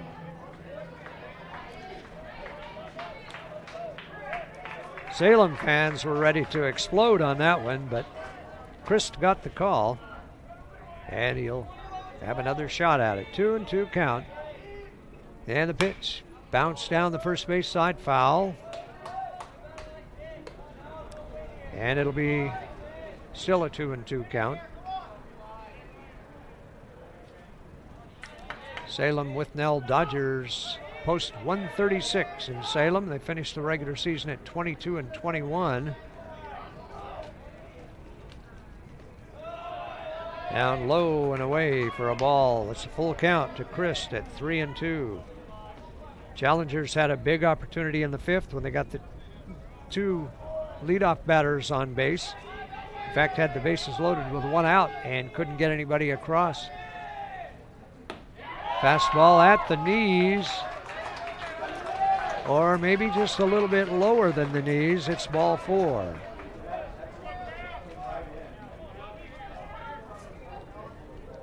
And Strother, I think, gives up his first walk of the game. He does. 20, he struck out 6, and it brings up Kellen Vreem, the designated hitter. So the Challengers have life with a runner at first base and 1 out. And Vreem with a ground out to second and a fly to center. 0 for 2 against Strother. Takes it low for a ball. 1-0.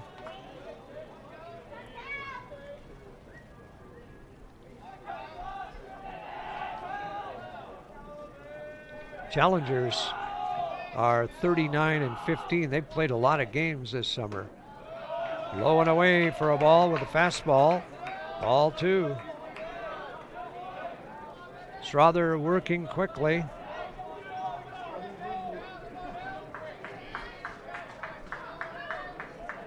He'll work out of the stretch. Runner with a short lead at first base. Strother fires. Bounce to third, and it'll be by and into left field for a base hit. The third baseman, Wilson, moved over a couple of steps and reached up, and that ball just took a big bounce and went right by him. One of those turf bounces. So it's first and second with 1 out. Number 11, Dylan Butler. And Dylan Butler, the center fielder, will be the batter. Well, you think the Challengers need to get something out of this rally. First and second with 1 out. Top of the 6th inning, only one more chance after this. That's low and in the turf for ball 1. Dylan Butler with a single last time up and struck out his first try, so 1 for 2.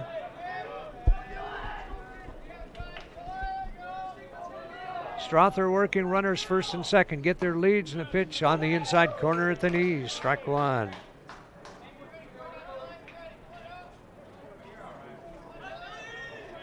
Just right where he wanted it. Caught the corner on the inside and right at the knees.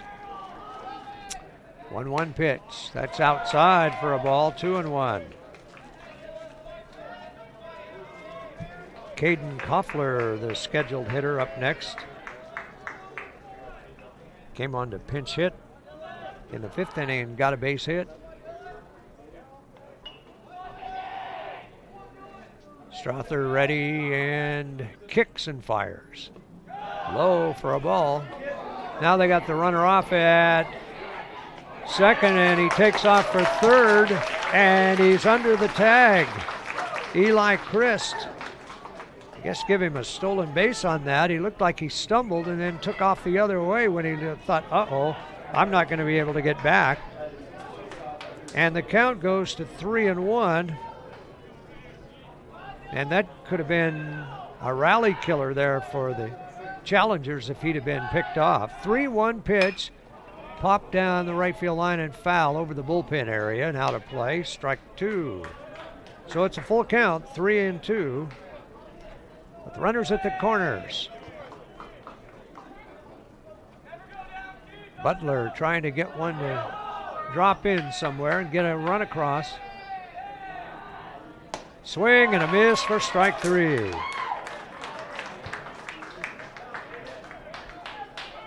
Strikeout number 7 for Strother. And here comes Caden Koffler to the plate. Number 23, Caden Koffler. Koffler pinch hitting in the 5th and singled up the middle. Boy, do they need him to do it now. 2 out. Runners at first and third. And the Challengers trailing 3-0, top of the 6th. Here's the pitch to him. Down the middle for a strike, 0-1. Adam Elliott, the number 9 hitter, due up next. Strother will check at third and to the plate. Over at the knees, strike 2, and he jumps way ahead on the count to Koffler, 0-2. Now he's in a bit of a jam. He's got to protect the plate. And Strother would just like to get out of this right here. Here's his pitch. Breaking pitch is way outside for a ball, 1-2. Eli Christ at third and Kellen Vreem at first.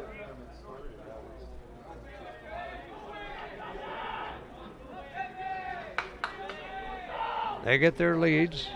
2-strike pitch, popped foul over the right side, out of play, and the count stays at 1-2. Strother's getting close to the 100 pitch mark. He had 79 coming into this inning.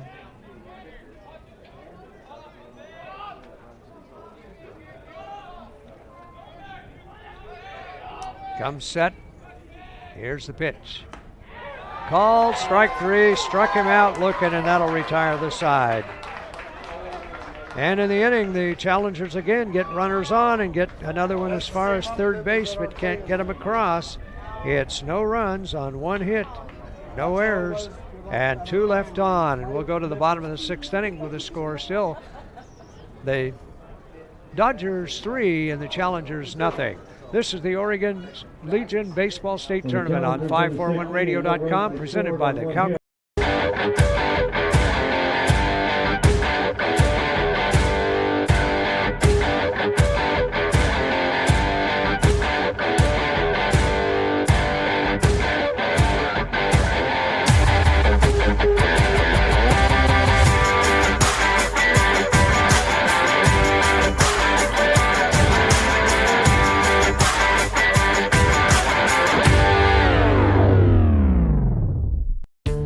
Find everything you need to enjoy the outdoors, at home or on the road, at Douglas County Farmers Co-op.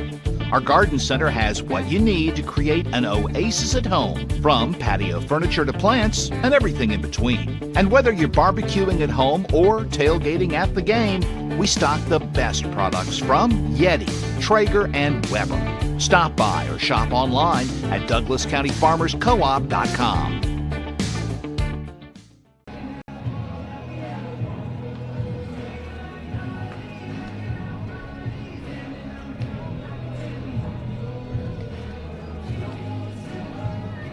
Back here at Champion Car Wash Field, we'll go to the bottom of the 6th inning, and the Salem Withnell Dodgers in control, 3-0, 3 runs, 4 hits, and no errors.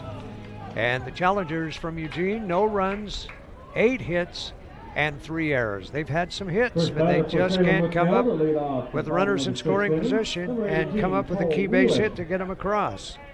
So we go to the bottom of the 6th inning, and Cole Whelan, the DH, will start it off. And the first pitch is fouled back, strike 1. Brady Stoops, the left fielder, up next, and then Lucas Elkins, the center fielder, will follow. Bottom third of the batting order for the Dodgers. 1-strike pitch. Caden Starr fires, and it's a line drive caught by the shortstop. He throws to first anyway and got him there. The umpire said he trapped it.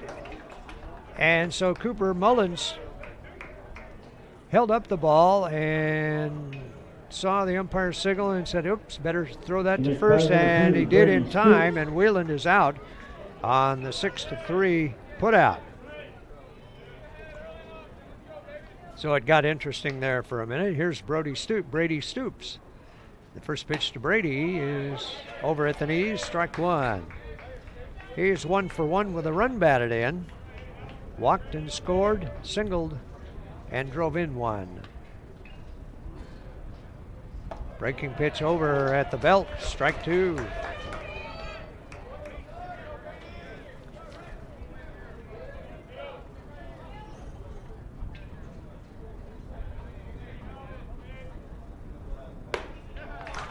Swing and a miss for strike 3, and that'll make it 2 down in the bottom of the 6th inning.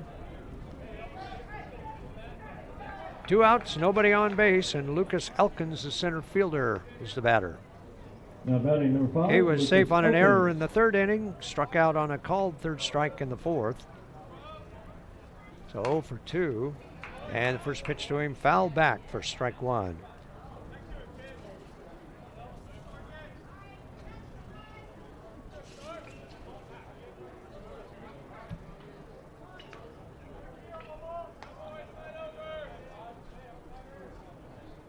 3-0, Dodgers lead it.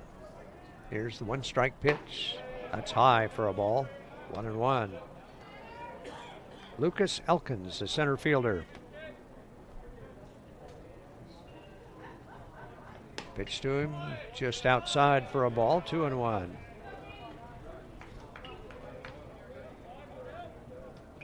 Caden Starr was at 93 pitches starting this inning on the pitch count. There's a hard hit ground ball by the second baseman and into center field. Danny Womack couldn't get to it. And it'll be a single for Luke Elkins, his first hit of the game. And back to the top of the batting order with Brandon Stinnett. That's the 5th hit of the game for the Dodgers. Trying to advance into the winner's bracket tomorrow.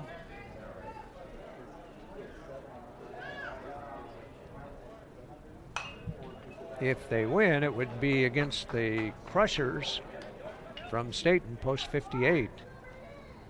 But the time is set for 4 o'clock, but it could change depending on what the host team does tonight. 1-strike count on the batter. Brandon Stinnett, and the throw over to first base, not in time. Chris Rogers, the second baseman, due up next, if Stinnett can get on. 1-strike pitch to him, popped up down the left field line. Adam Elliott moving over toward the line. He's under it, and one-hands it for the out for out number 3.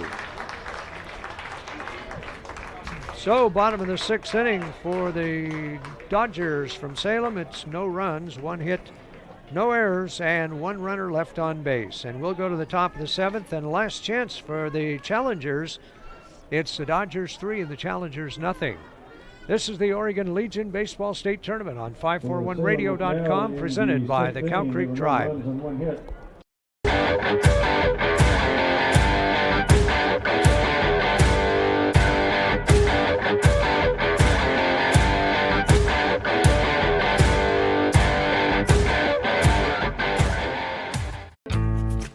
At Douglas County Farmers Co-op, we want your four-legged friends to be healthy and happy. That's why we stock a carefully curated selection of pet, equine, and livestock supplies. From the premium foods your pets crave to grooming and show supplies that help you shine in the show ring, you'll find it at Douglas County Farmers Co-op. Our knowledgeable staff are here to help with those tough pet and livestock care questions. Stop by or shop at DouglasCountyFarmersCoop.com.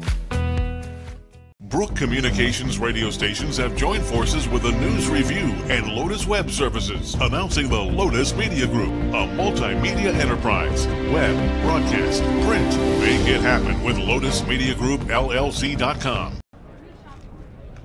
We go to the top of the 7th inning in this first round game at the AAA Oregon State Legion Baseball Tournament at Champion Car Wash Field at Bill Gray Stadium in Roseburg.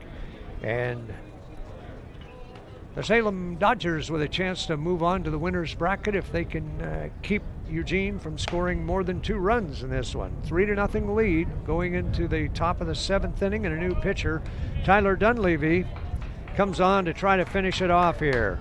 Grant Strother went 6 innings, gave up no runs, 8 hits, 7 strikeouts, and 1 walk.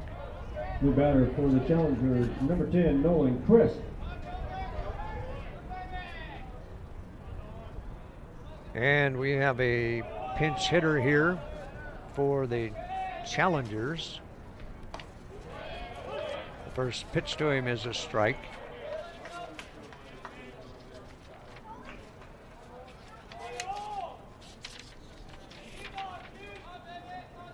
Nolan Christ from Thurston High School takes the pitch outside for a ball, and that'll even it up at 1-1.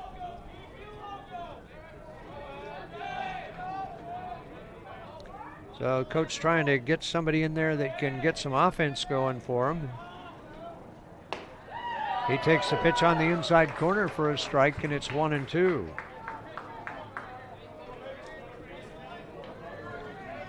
Chris batting for Adam Elliott, the top of the 7th.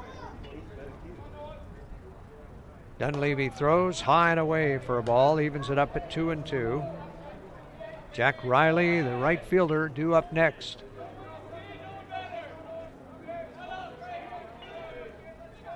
2-2 pitch to the leadoff man in the 7th. Here's the pitch, popped over the right side, out of play. Count stays at 2-2.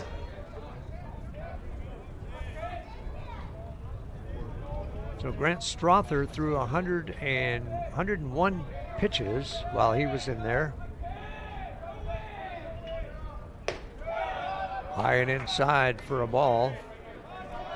So the count is full, and one thing he does not want to do is walk the leadoff batter in the top of the 7th with a 3-run lead. And it's a number 9 hitter. And it's fouled back. Big cut by Christ. Count will stay full, 3-2.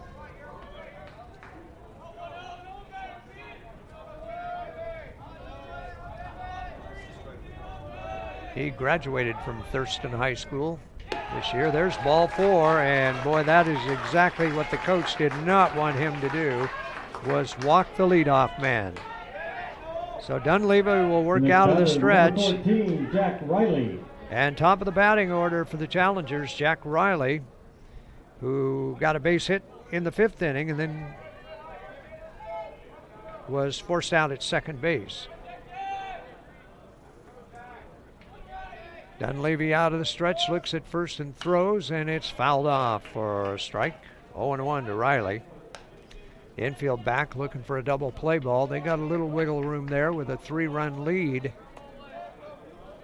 But you don't like to put people on walks. Breaking pitch is inside for ball 1. It got pretty close. That was one of those roundhouse breaking pitches that looked like it was started right at the batter and got pretty close to the corner. Fans wanted it. Some fans did. 1-2 pitch. That's inside again. That almost hit him. 2-1. Challengers with 8 hits in the game, but no runs to show for it. 2-1 pitch. Grounded to the right side and into right field. It's a base hit. And hold on out there at second base. Chris rounded the bag and started to go for third, and the coach was yelling, no, no, no, no, get back there, and he got back in time. So Riley gets the single off the glove of the second baseman Rogers, who dove for it. Just couldn't quite get there, and I think we got a pitching change coming up here, I believe. Maybe we just have a pep talk here. But everybody gathered out on the mound with the coach. And I think probably what he's saying is we'd be a lot better off if you got 3 outs right now. And he heads back to the dugout and no changes. First baseman, by the way, I think is... Nope, that's still Brady. Danny Womack. Danny Womack is the batter. He came on to pinch hit in the 5th and struck out in his only time at the plate after Easton McDonald had 2 hits in his first 2 times up. Pitch is down in the turf for ball 1.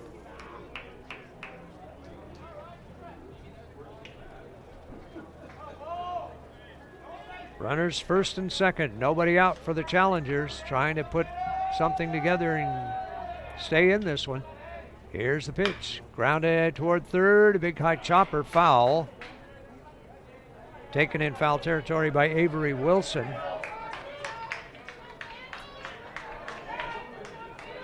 So it's a 1-1 count. Danny Womack.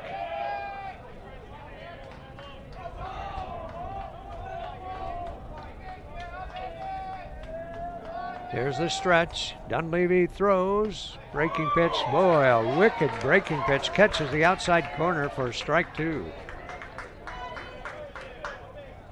Tall, left-handed pitcher.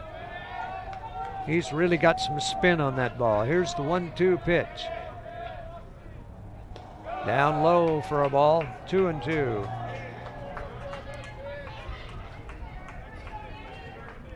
Cooper Mullins, the shortstop, due up next.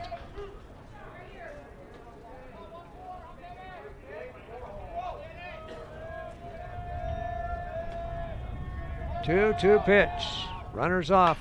Lined foul into the bleachers on the first base side. Hitting well behind that one, but staying alive. 2 balls and 2 strikes to Womack. Christ at second base. Nolan Christ at second. Jack Riley at first. A walk and a single to start the inning. Here's the 2-2 pitch from Dunleavy.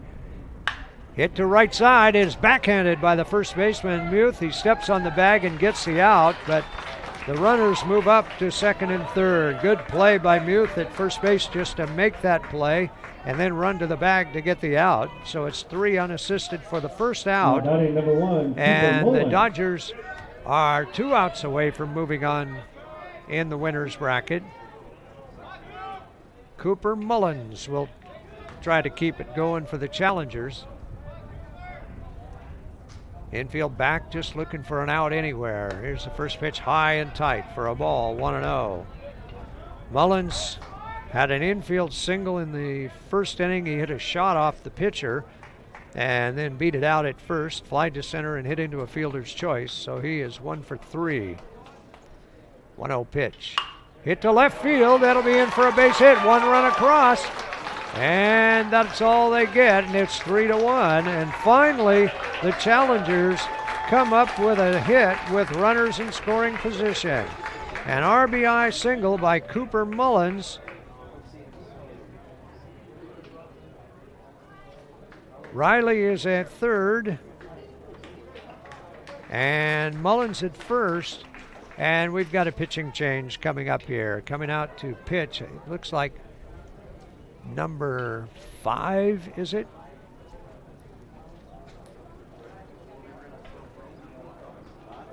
Let's see.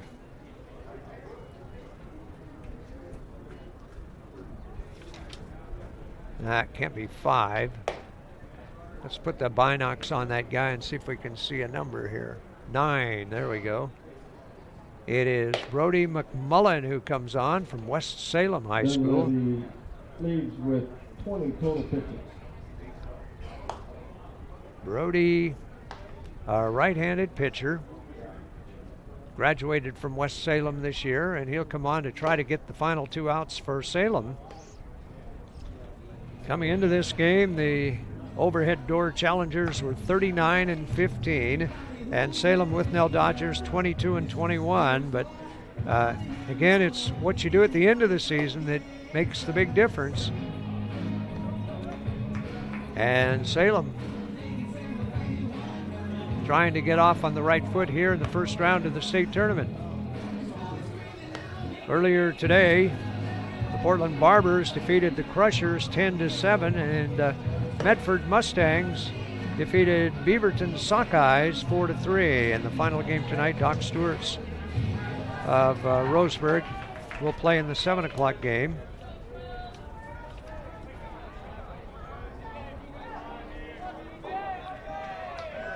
And here we go, the new pitcher on the mound. Brody McMullen from the stretch. And the pitch is hit to left field, back pretty deep. Back goes the left fielder, Stoops won't get it. It bounces and over the fence for a ground rule double. And that may have saved a run for the Dodgers. C.J. Smith crushed that one against the wind. It hit on that turf and bounced over the fence, and he'll have an RBI double, and it's now 3-2 with the tying run at third base and the go-ahead run at second base. That ball was smoked by C.J., his first hit of the game. Now batting number 18, Eli Christ. 2 runs across in the inning, and Eli Christ is the batter. There's a strike to him. It's 0-1. And a squeeze not out of the realm of possibility here with the infield drawn in now with 1 out. Holds up and a pitch that's outside for a ball, 1-1. McMullen in the motion and throws, and it's fouled straight back. And that'll make the count a ball and 2 strikes.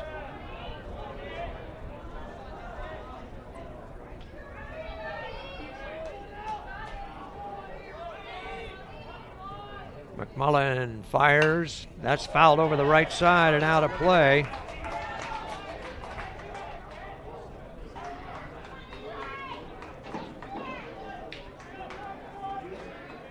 So Dunleavy is charged with the 2 runs that come across. Bounced foul toward third base coach's box. Coach makes a nice play on it, flips it back out to the pitcher. Count will stay at 1 ball and 2 strikes. Eli Christ grounded at third, struck out and walked. Hit to center field, and this is going to score the run, or he should. Here's the tag at third. The center fielder Elkins fires it back in, and the game is tied. Cooper Mullen scores on the sacrifice fly to center, and Chris hit a bullet out there. Lucas Elkins made the play on it, but no chance to get the runner. It was plenty deep enough. Meanwhile, C.J. Smith stays at second base. So the sacrifice fly and an RBI for Chris. That's out number 2. And Kellen Vreem is the batter. Vreem pops the ball out on the right side. Will Hassoun looking up into the sun, waiting for it, and he's got it for the out. And we will go to the bottom of the 7th. So Vreem flies out to right field, and that'll retire the side. And the Challengers finally get on the board with 3 runs in the inning on 3 base hits, no errors, and they leave 1 on. And our score as we go to the bottom of the 7th inning, game tied. It's the Challengers 3 and the Dodgers 3. This is the Oregon Legion Baseball State Tournament on 541radio.com, presented by the Cow Creek Tribe. Hey there, sports fans. Thanks for watching this local sporting event online at 541radio.com. Did you know there's more than one way to watch games online? You can watch games on your laptop or desktop computer, your tablet, or even your smartphone just by going to 541radio.com. But we also use YouTube to stream all of our video broadcasts, which means you could be watching this game on your big screen TV with a number of different streaming devices. You can stream our live YouTube broadcast through your PlayStation or Xbox gaming device, or through streaming devices like Google Chromecast, Apple TV, or Roku. There's plenty of ways to follow this live local sporting event. Plus, you can find past events archived on 1490 The Score's YouTube channel. Find us on YouTube and subscribe today to keep up with the latest in local sports coverage.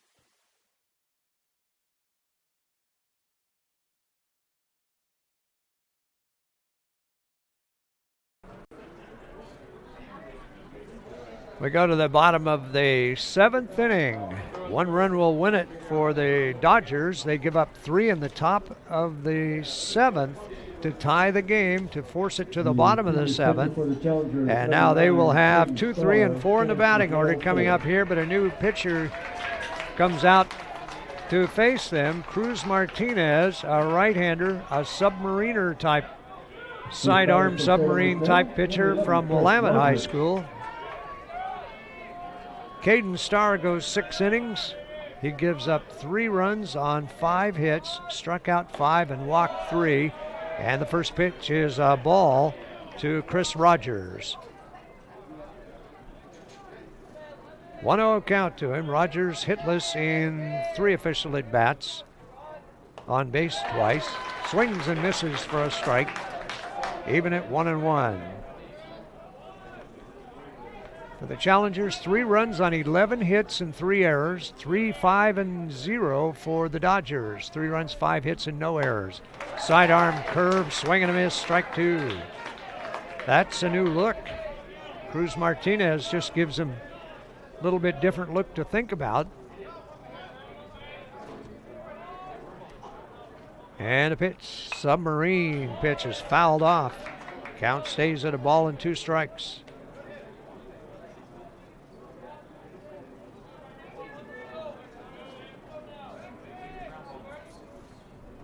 Martinez will work out of the stretch with no runners on base. Submarines it, and it's fouled over the right side and way out of play into the parking lot. Count will stay at 1-2.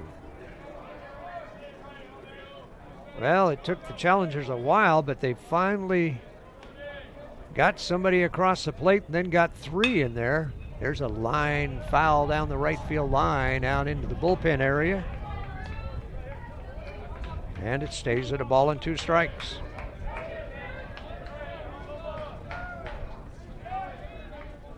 One and 2 to the leadoff man, Chris Rogers, bottom of the 7th inning. Martinez trying to hold him and send this to extra innings. Fastball is high and away for a ball, 2-2. Will Hassoun will bat next. 2-2 pitch. Martinez. Here it comes, and it's high for ball 3. Boy, that is a weird look, but it's pretty effective. Can be.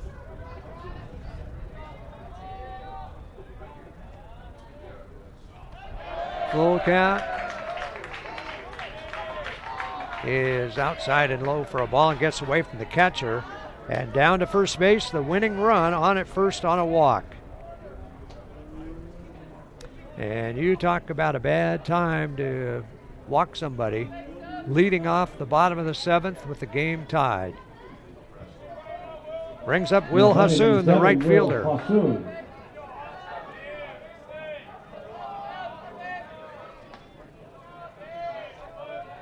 Martinez with the stretch, looks over at first and the pitch on the way, and it is just outside for a ball.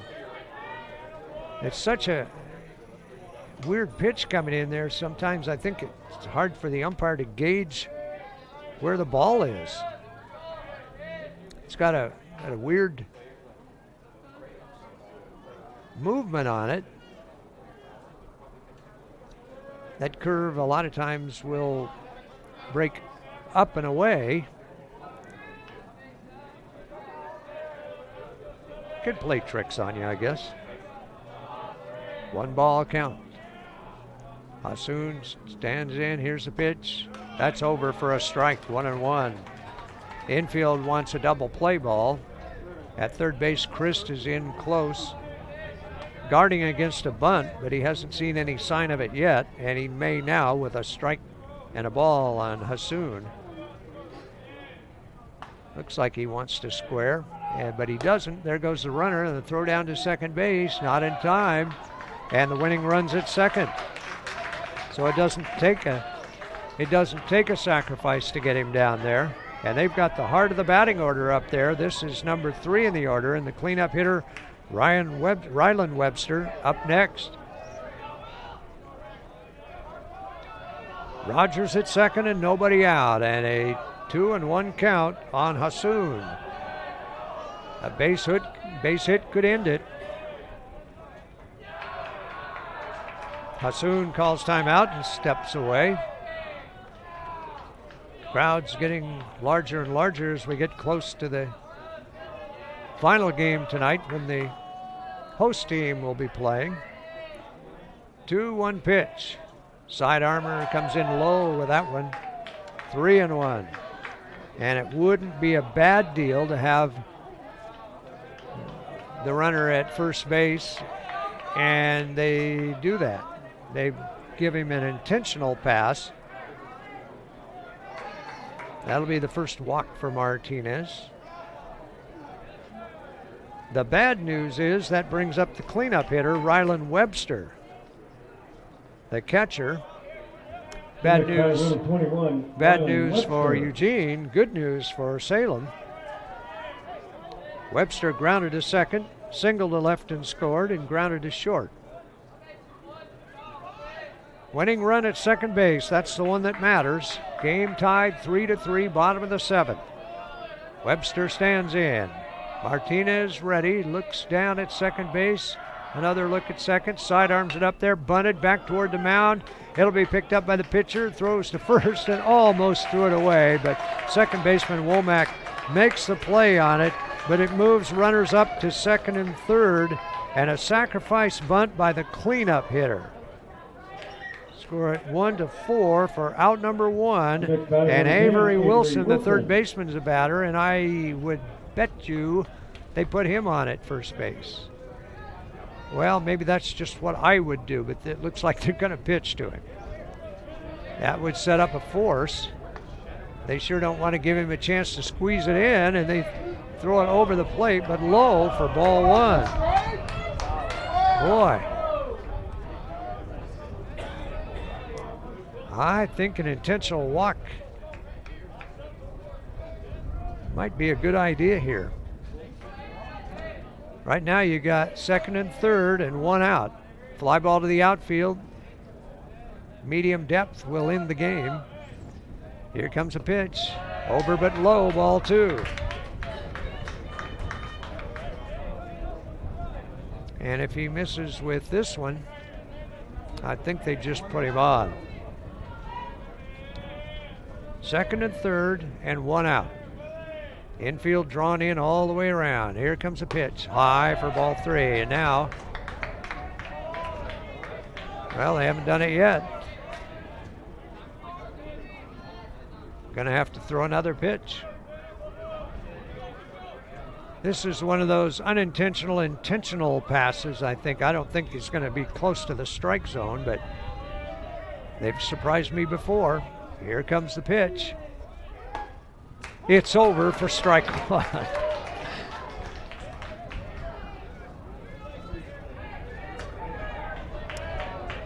3-1. Now what? Winning run at third.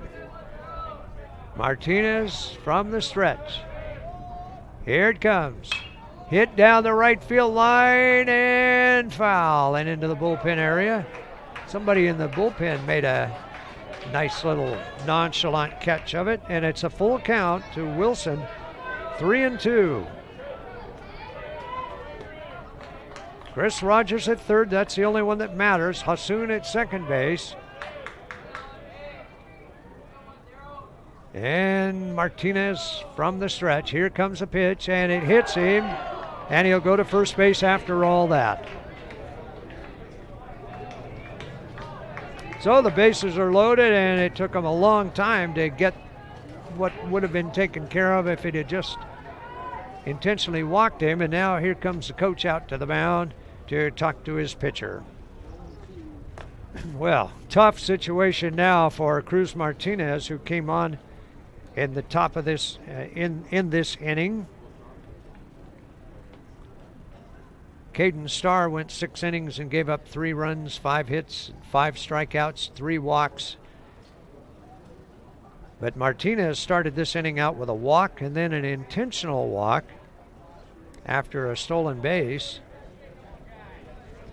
And then a sacrifice, put the runners at second and third, and now Avery Wilson on a full count pitch is hit by the pitch.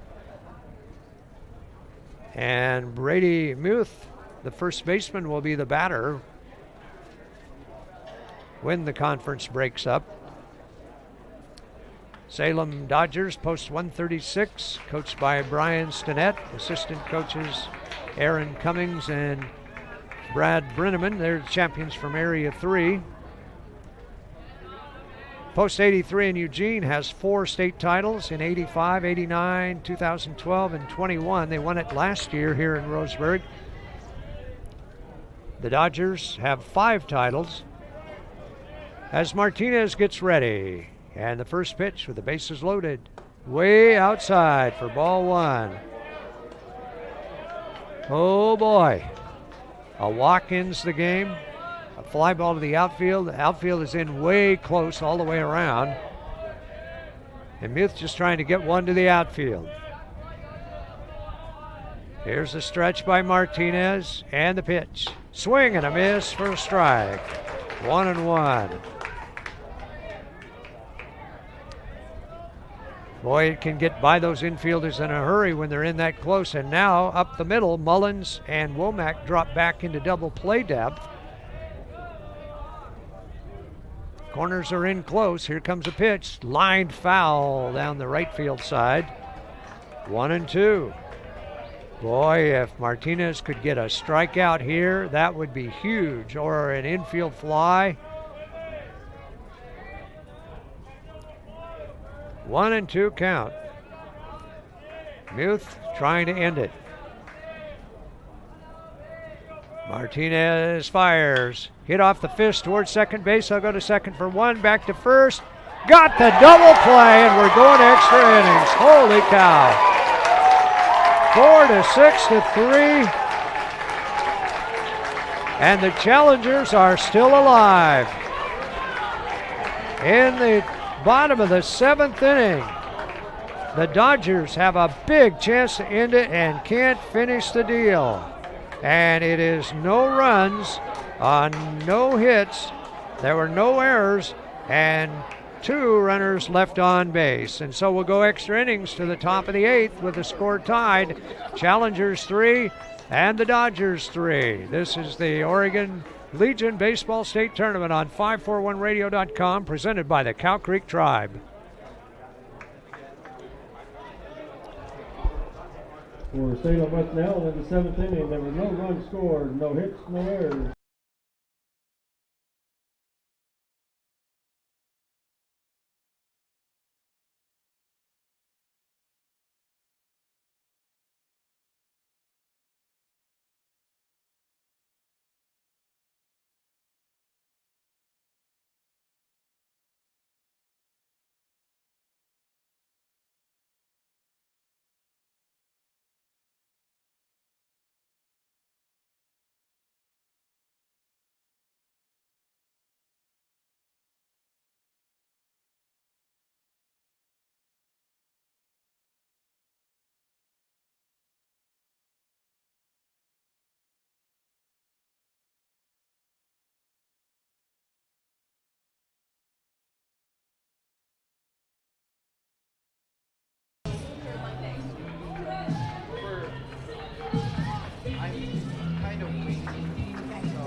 Well, we're going extra innings. It's the top of the 8th inning, and the overhead door Challengers from Eugene survived a huge scare in the bottom of the 7th inning.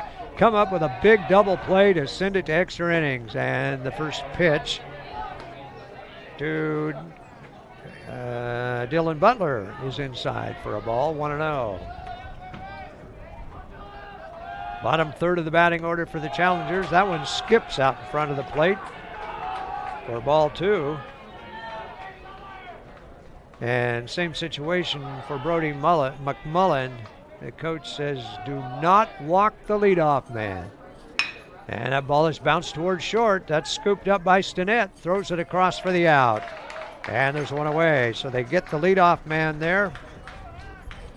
And it brings up, should be Caden Koffler. See if that's the right number. Yep, Caden Koffler, who has been up twice, a single and a called third strike. 1 out and nobody on, top of the 8th, extra innings. Game tied 3-3. The fastball low and outside for a ball.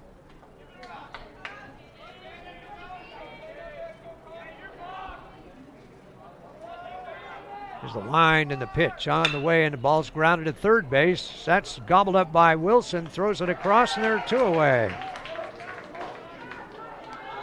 2 up and 2 down in the 8th, and it brings up Nolan Christ. Next batter, number 10, Nolan Christ. Christ has been up 1 time at the plate and walked, so no official at bats. He came in for Adam Elliott, who was 1 for 2.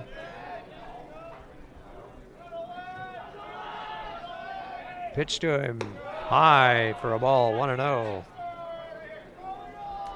Tournament runs through Wednesday here at Champion Car Wash Field at Bill Gray Stadium.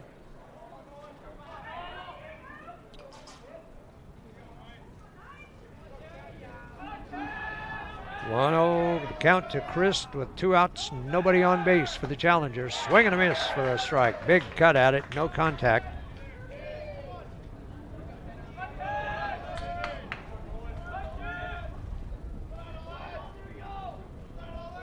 Wind and the 1-1 pitch. It's upstairs for a ball, 2-1. Chris walked and scored in that 7th inning. Led off the inning with a walk, and so many times leadoff walks end up being a run. On the outside corner for strike 2. And McMullen a strike away from sending it to the bottom of the 8th tide.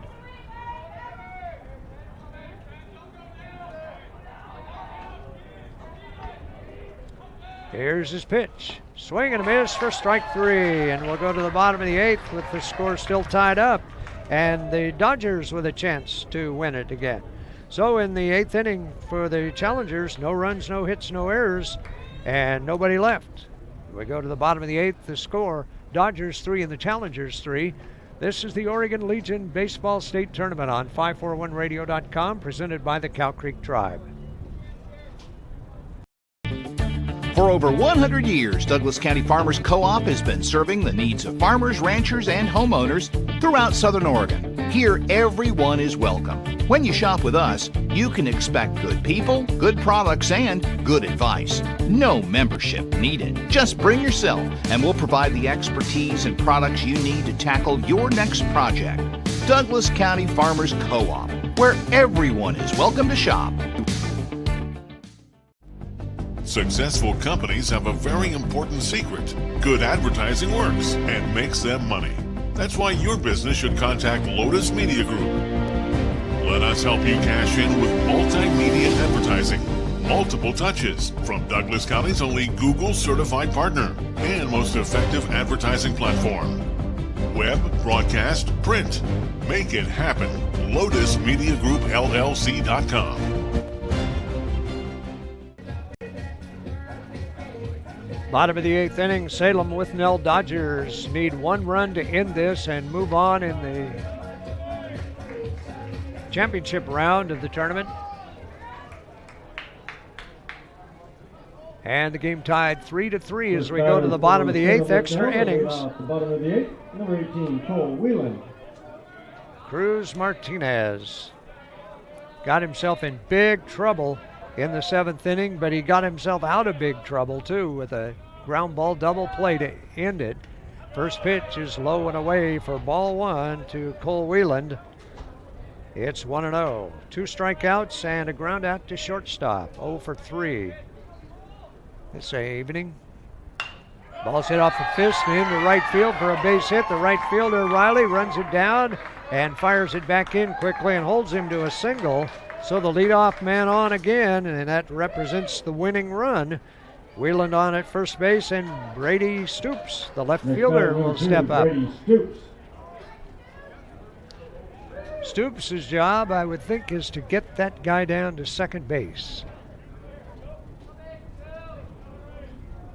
We'll see. We'll see what the coach has got planned here. Stoops has 1 for 2, a single, drove in a run, scored a run.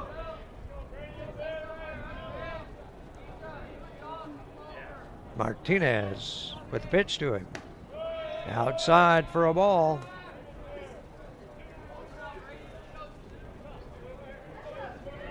Dodgers have 3 runs on 6 hits and no errors. The Challengers 3 runs, 11 hits and 3 errors. The throw over to first base not in time. Whelan dives back in there. Just always expect a cloud of dust to come up there, but never does on this artificial turf. It's usually those little black rubber pellets. There goes the runner. The pitch is high. Throw down to second base. Won't get him. And a big stolen base for Cole Whelan. And now they may want to sacrifice and just try to get him over to third base. Stoops has a 2-0 count.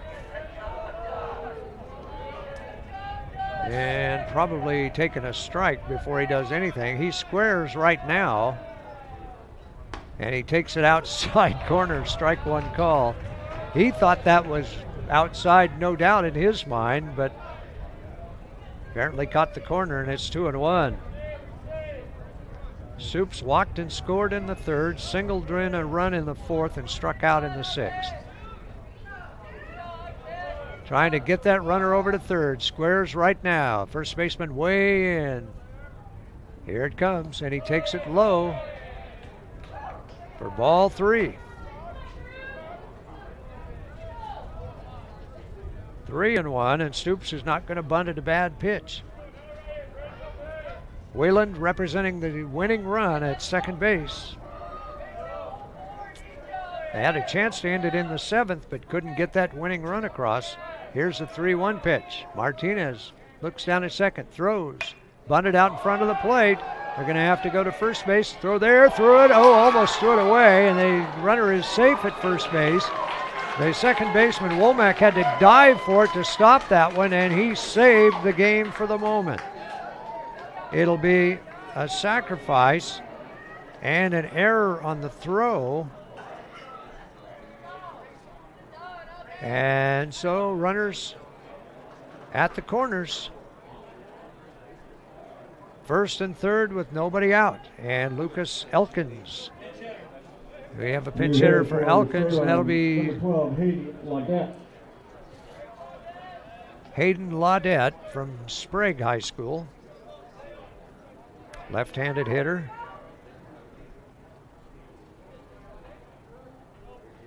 Laudette stands in. First and third. Nobody out. Here comes a pitch. Popped foul over the third base side, out of play for strike 1.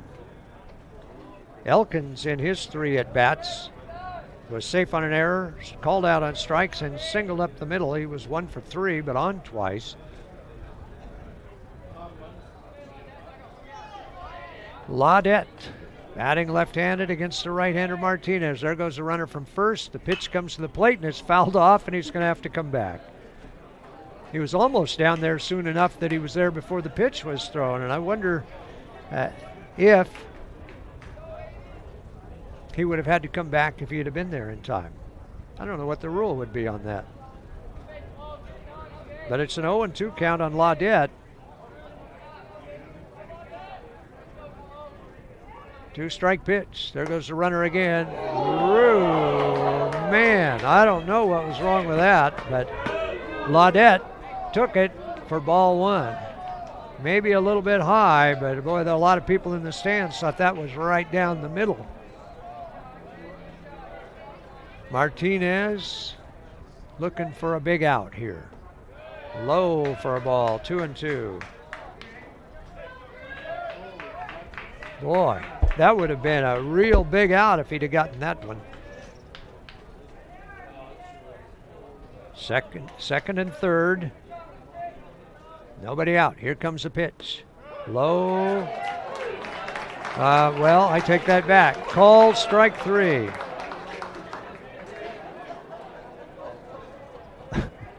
Everybody in the stands are thinking the same thing I am.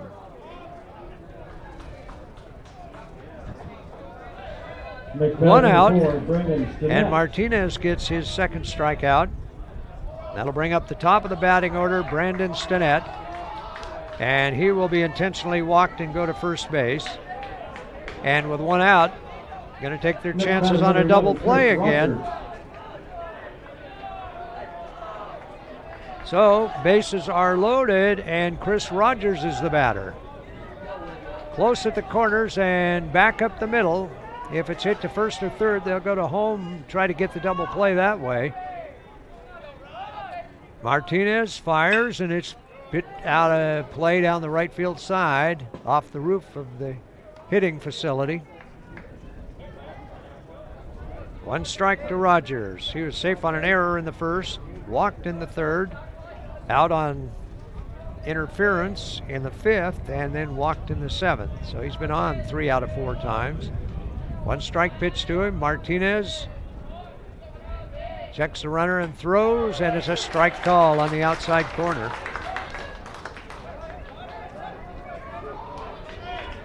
Boy, if he gets out of this one, that is going to be a major magic trick. 0-2 the count to Rogers. Martinez looks over at third. No movement there, short lead. Here comes a pitch, and it's hit into right center field, and it will drop in, and that will end the ball game. The winning run comes across to score on the base hit by Rogers on an 0-2 pitch, and that will do it as the Withnell Dodgers get a big opportunity in the 7th and can't finish it, but here in the 8th, they finally do when Chris Rogers singles to right field to drive in Cole Whelan with the winning run. And so the Dodgers will move on in the winners bracket. They go to 23-21. The challengers drop into the losers bracket. They go to 39-16. Both teams, though, still with plenty of depth on their teams to make a run for it. Even if you lose that first one, if you got the depth they do, they're still going to be in it. So the total in the bottom of the 8th inning for the Dodgers, they get 1 run on 2 hits. There were no errors, and they leave 2 runners on base. And the final score again, 4-3. The Dodgers win over the challengers to move on to the winner's bracket. We'll take a break, and we'll be back to wrap it up for you here with the 3rd game of the day here. This is the Oregon Legion Baseball State Tournament on 541radio.com, presented by the Cow Creek Tribe. I can go around. For more local sports coverage, CBS Sports Radio 1490 The Score has you covered. Check out our homepage at 541radio.com for sports stories, scores, and podcasts. And follow us on social media. 1490 The Score is on Twitter, Facebook, and Instagram. And take the station with you wherever you go with the 541 Radio app. Download the app in your smartphone's app store and get access to a live stream of the station, sports stories, podcasts, and easy messaging with the station and others. Hundreds of years before county boundaries were drawn, the Cow Creek Umpqua tribe lived on Southern Oregon lands. The Cow Creek were known then for their sense of community. They still are. Today, the success of their world-class casino resort and other Cow Creek businesses benefit our communities. The Cow Creek Foundation has given over $20 million to Southern Oregon charities. The Cow Creek Umpqua Tribe, a Southern Oregon tribe and a giving people.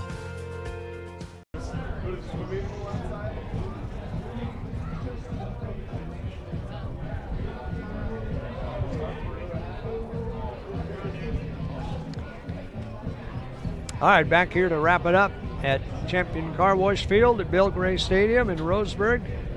The 3rd game of our first round is completed with 1 more to go tonight, and that will be Dr. Stewart's, the host team from Roseburg, taking on the Lobos in the final first round game.